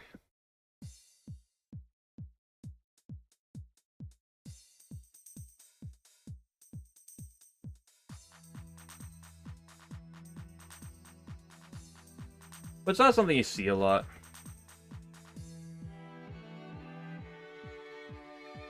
And one of the bigger issues with this style of game is the unfortunate reality of its grindiness. Right? Like, first of all, the Labyrinth of Touhou games are not easy games. Right? Like, there's no necessarily easy mode.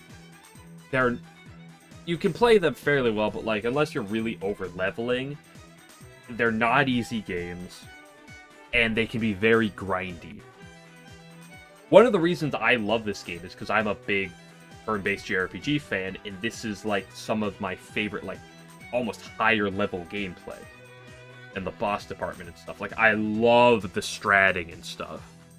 But its grindy nature can make it really potentially a lot worse on the casual side of things, right?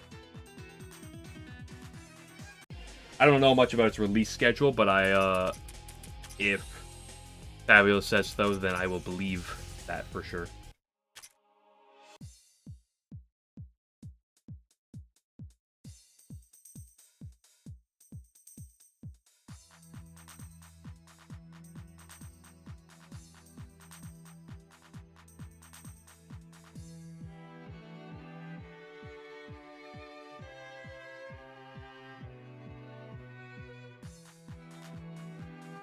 Well, it may not be that grindy comparatively to some things, but like, I think the point remains that it's not as much.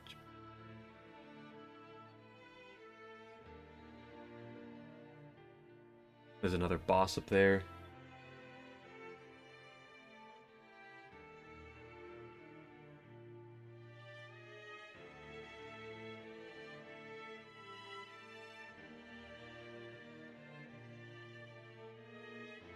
I shouldn't explore this floor until I finish with the fire floors.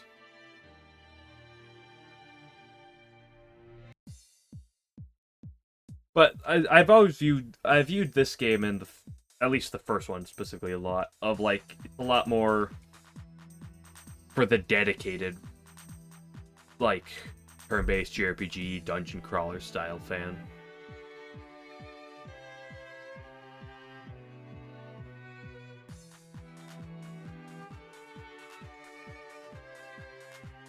I know Asprey has said in the past, I remember I've heard a comment about it, of someone asked him if he would play, and he said, not really, just because it's not really his type of game. Even though he's played a lot of games like this, it's just... It can be a chill game, but it is a long game, it's a very taxing game, and it's not a style of game for everyone. Even as much as I may love it.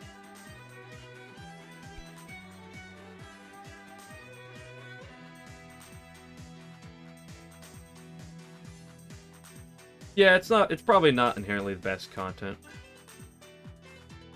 I mean, when it comes down to it versus mainline Touhou and Lost Branch, it definitely does the worst for me, per se. But it kind of depends on the day. It really depends on the day.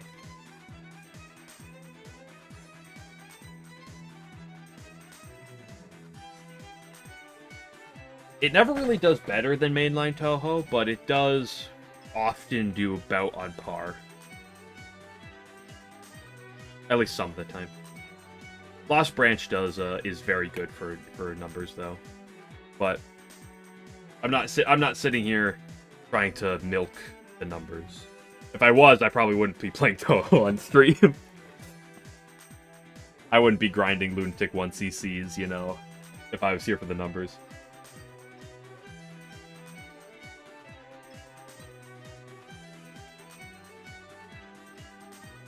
Yeah, well, there's a lot in this game. I mean, like, look at this screen, right? And now, a lot of people can point things out. One of the things that has caused me to really like Labyrinth of Touhou, and this comes from a person who's very nerdy when it comes down to the type of thing. I don't like that term, but I'm going to use it here. Is that when I got into the first game, like, I played the first several floors of this game, like up to like floor 10 or 12 or something, mostly blind before I started using wiki and stuff. I played like the entirety of the first game using the wiki, and that's one thing I loved. I loved doing that and seeing everything. And one thing I love about this game that annoys me about a lot of games is the damage formulas in this game are, first of all, A, they're fairly straightforward, and B, it's information that is easily findable. Damn it. I was just kind of walking. I got punished. But I love that I can find all the information of, well, what everything entails. So I'll give a brief complaint I have with some things. Anyone ever play Persona? I played Persona 5, and I love Persona 5. Don't get me wrong. I played Persona 4 and 3, and I'm a big fan of all the Personas. I have not played 2 or 1. I'm a big fan of all of them. But I'm going to complain about one thing. Player JRPGs, you lie.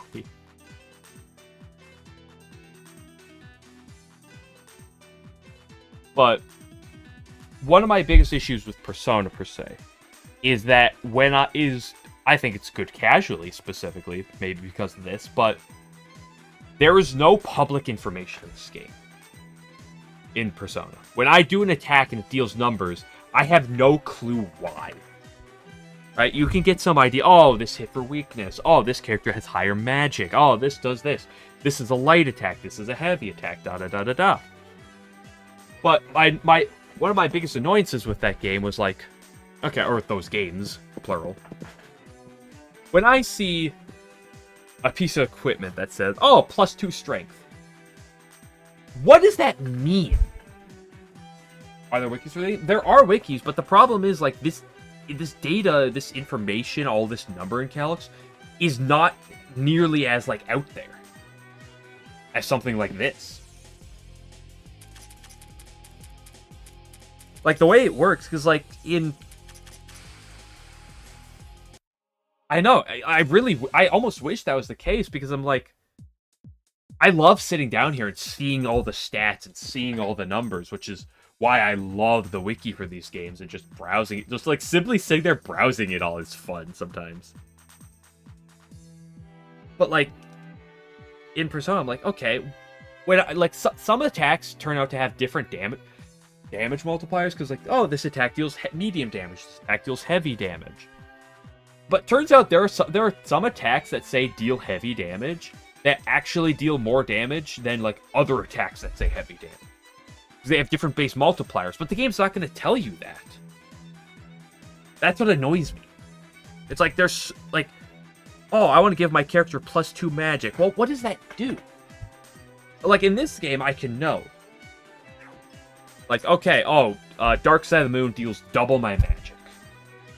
Right? So I know that. I can do the exact math for that. I can be like, oh, this attack has this multiplier, so all my magic is involved by this, da-da-da-da-da. Like, you can do all the math. You can see exactly how it affects yourself. That's one reason why I've always loved Xenoblade. Specifically Xenoblade 1, which is a game I've played an absolute crap ton of.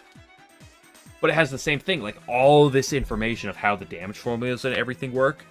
It's slightly more complicated in that game compared to this, but, like, that's all public information. It's all something you can find really easily.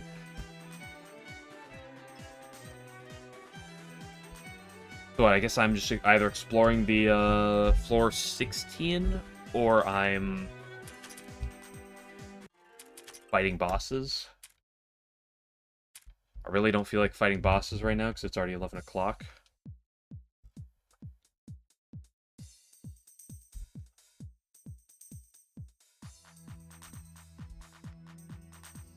Yeah. I'll keep exploring a little bit more. I'll probably do more exploration on Thursday before I do the bosses, but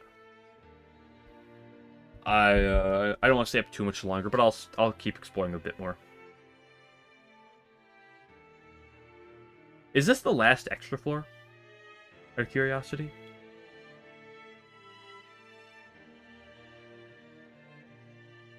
Yeah, so essentially, I think a good part of this game's unpopularityness is just it's very long. Especially if you want to do more than just the main game, right? Like like these games are very long. Both this and the first game. It is the last. Okay. They can be grindy at times. They can be. I need to not die to this slug.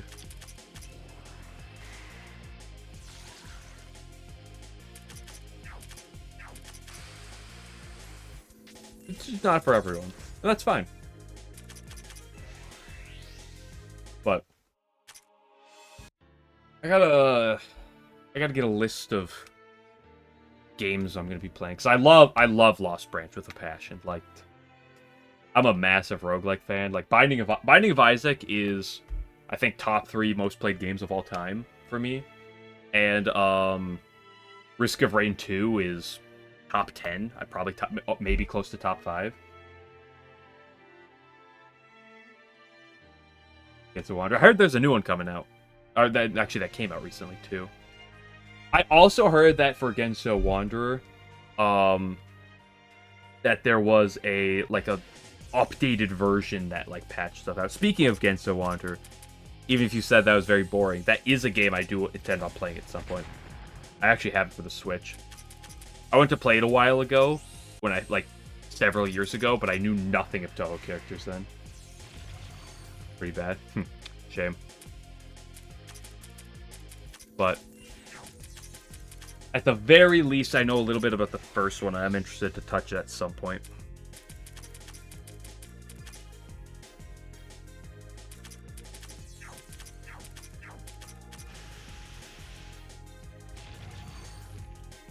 Can you not be cringe? Okay, I think Notori is my method for killing those gems.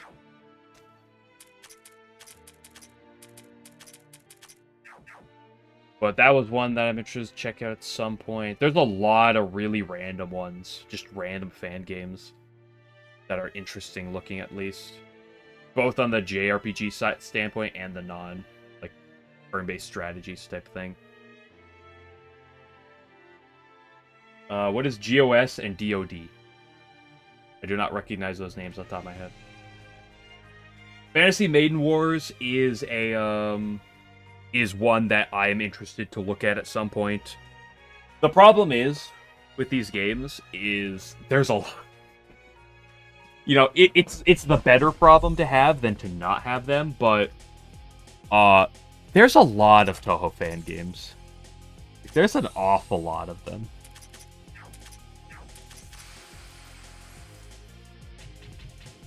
Excuse me, Shadowcat. Excuse me, Shadow.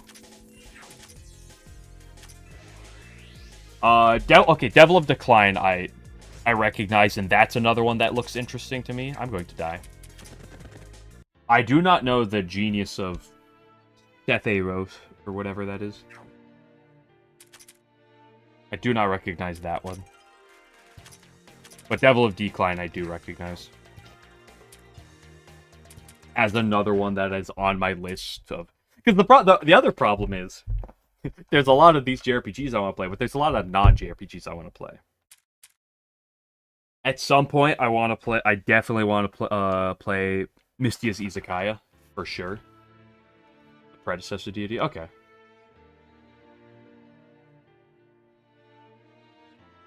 Because as of late, I don't really watch Twitch. I know I'm a streamer, I don't watch that many other people.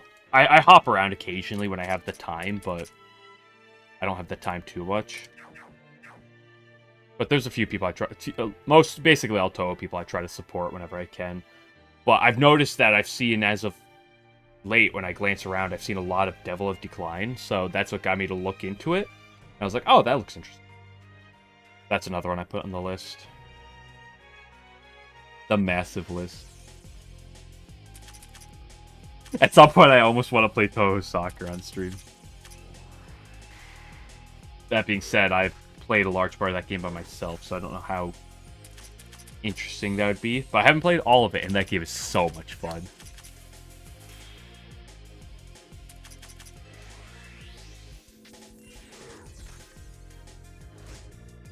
Considered rating? Kind of, but...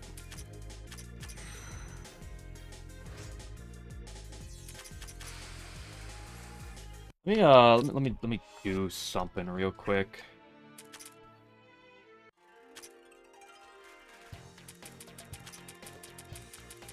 problem is I just don't really like hopping around to streams of people I don't know. Especially when it's past 11 o'clock and I'm going to bed. I know it might be a little selfish per se, but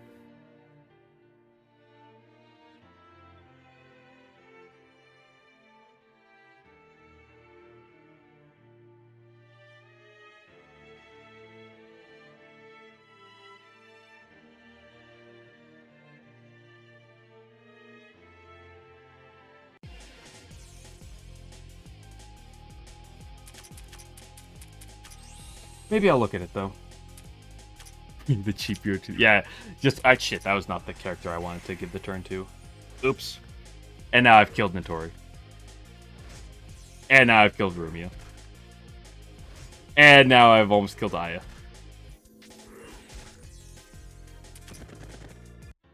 You guys, don't mess up your turn orders. Not a good idea.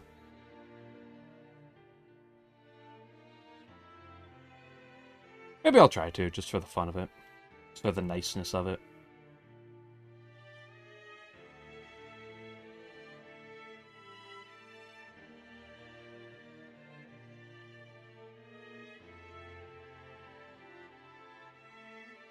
That being said, I'm always a little hesitant about doing it to people I haven't interacted with before, but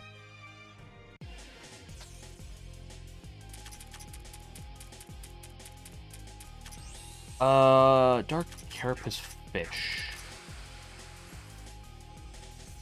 A bit, yes.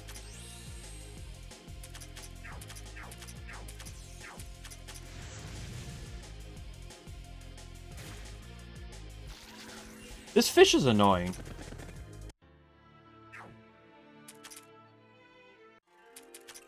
That's one of the, that's a thing about streaming. It allows me to talk and interact more. Prior to this, I've never really engaged with community or anything. And I've learned to appreciate it being here.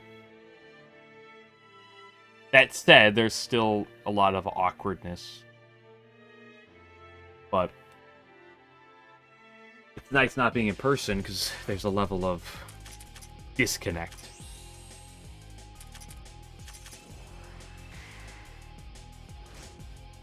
I should have given the turn to Notori first. As long as these skull eaters and cats are on the ground, I should be very careful.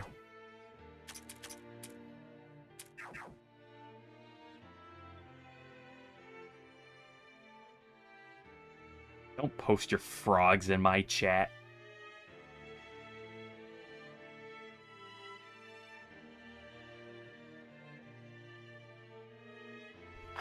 It also, because whenever I end stream, no matter what day it's on. Yeah, well, that's just kind of a thing. That's just kind of a thing. It's broad, you know.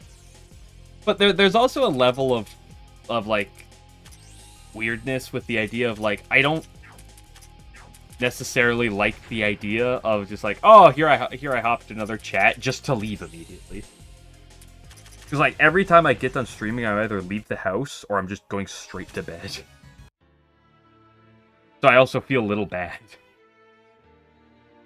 Even if I probably shouldn't, the feeling still is there.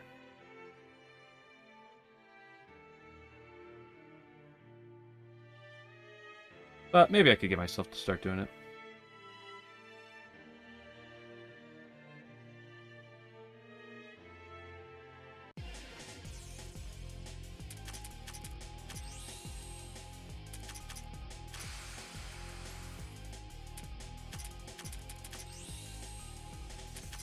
Yeah, people often do that. Although some people stick around for longer periods of time. Those vary from person to person, of course.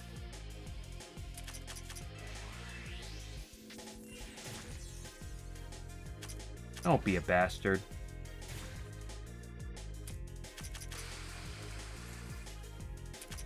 It was a lot more annoying because Patchy doesn't quite have the power to kill these guys.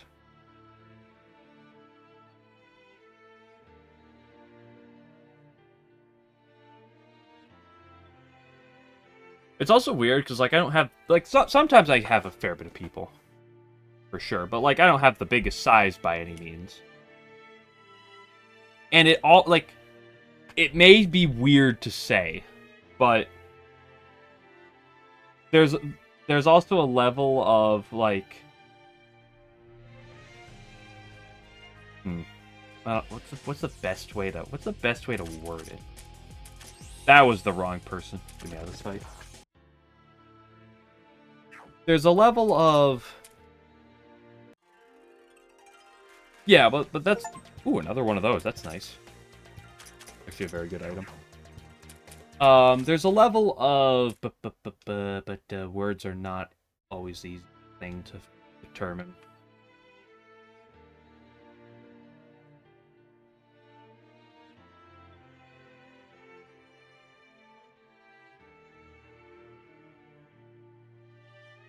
There's a level of weirdness of like of another level of raiding because whenever you raid, there's one of two things. You're either going to someone who currently has more people than you or less people than you, right? It's one of the two. And there's a level, and this may not actually like be a thing that anyone cares about, but it's still something I'm conscious of. It feels weird to want to like go raid into a chat of someone bigger, not because like oh you're promoting them or something, but like it feels almost like you're trying to promote yourself, if that means anything.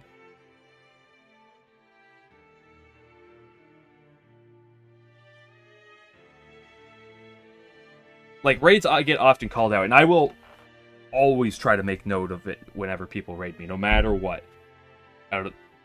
Because I appreciate it. But there's a level of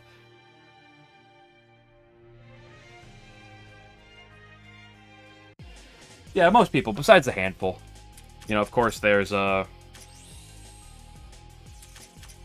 few that go over. There's the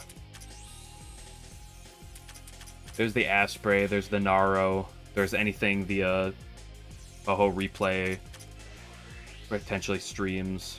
Oh, come on, he lived. There's those few other people. I mean, every time, at least for mainline Touhou is concerned, there's some of the Japanese streamers that get the handful, like 20 or something.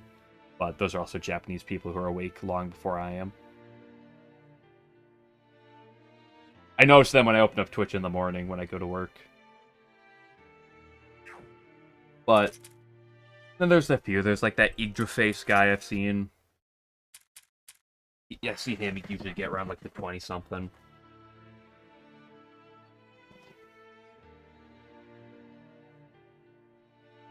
Yeah, I've hopped into some of those occasionally. It's just I don't speak that language, so it's a little difficult at times. It's also generally they stream while I'm in bed or at work.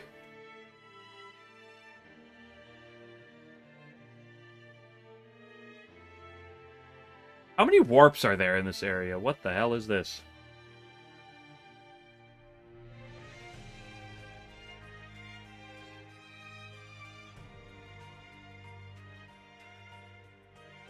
I have seen that.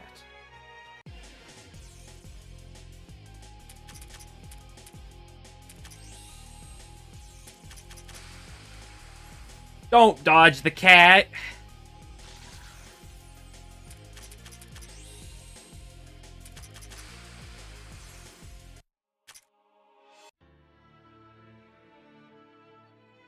Okay, it's 20 after 11. I'm gonna wrap it up soon.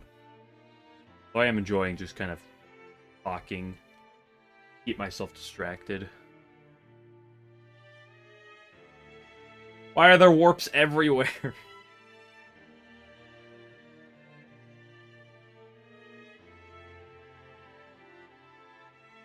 Ooh, item. Another Tome of Insight that I never use. Although I'm starting to reach the level where my characters are not... I mean, are going to have... Ah, there's a fish. I shouldn't fight the fish. Where my characters are finally going to have more skill points than they have to do with, like, spell cards, already innate passives and skills and stuff. So maybe soon I'll be able to start using those. Maybe.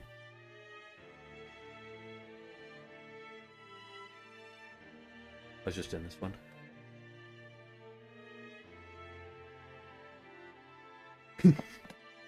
You know it. I'm running in circles, aren't I?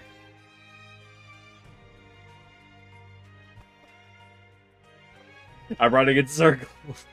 It's too late.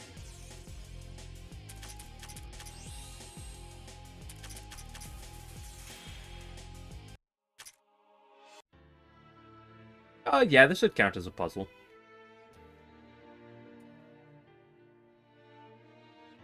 As a whole. It's not like super puzzly, but the more warps you add, the more puzzly it gets, right?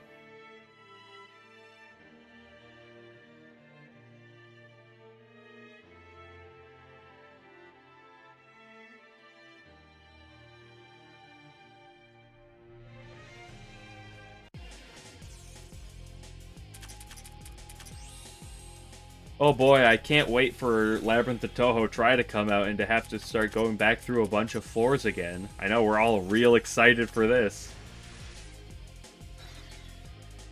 Nice dodge. Rumia the Agile.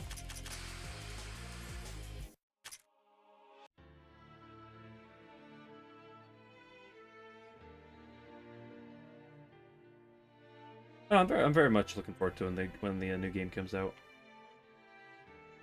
Depends on when it comes out. Like I said, I may not play it immediately. Depends on if I'm in another JRPG.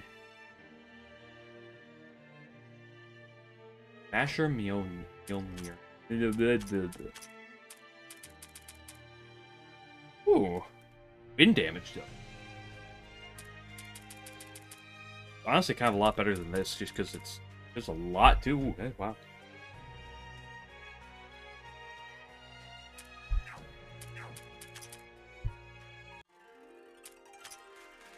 Yeah, I'm curious to see some of the stuff in the new game, but...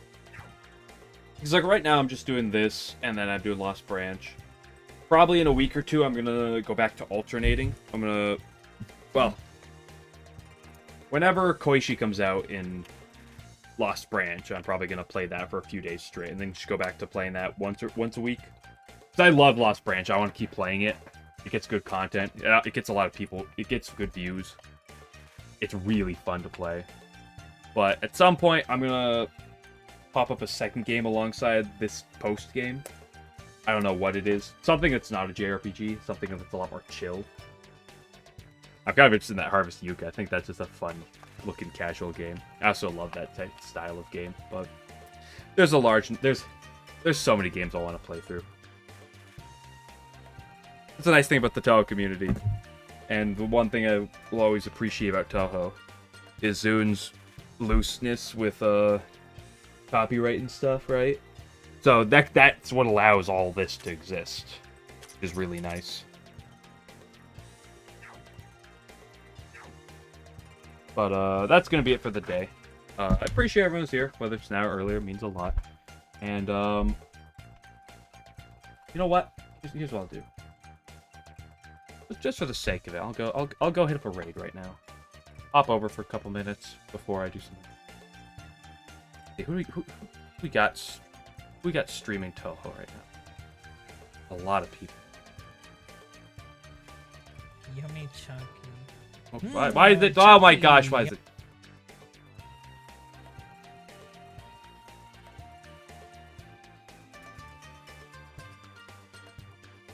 Oh gosh, he's been up for so many hours. Holy moly! Go up in Yggdraface. I've seen him around. He's good. He's a good guy. He plays good Touhou fan games. I'm gonna hop over right there. But like I said, before I hop there, I appreciate everyone who's here, and I hope to see y'all next time. Until then, have a good night.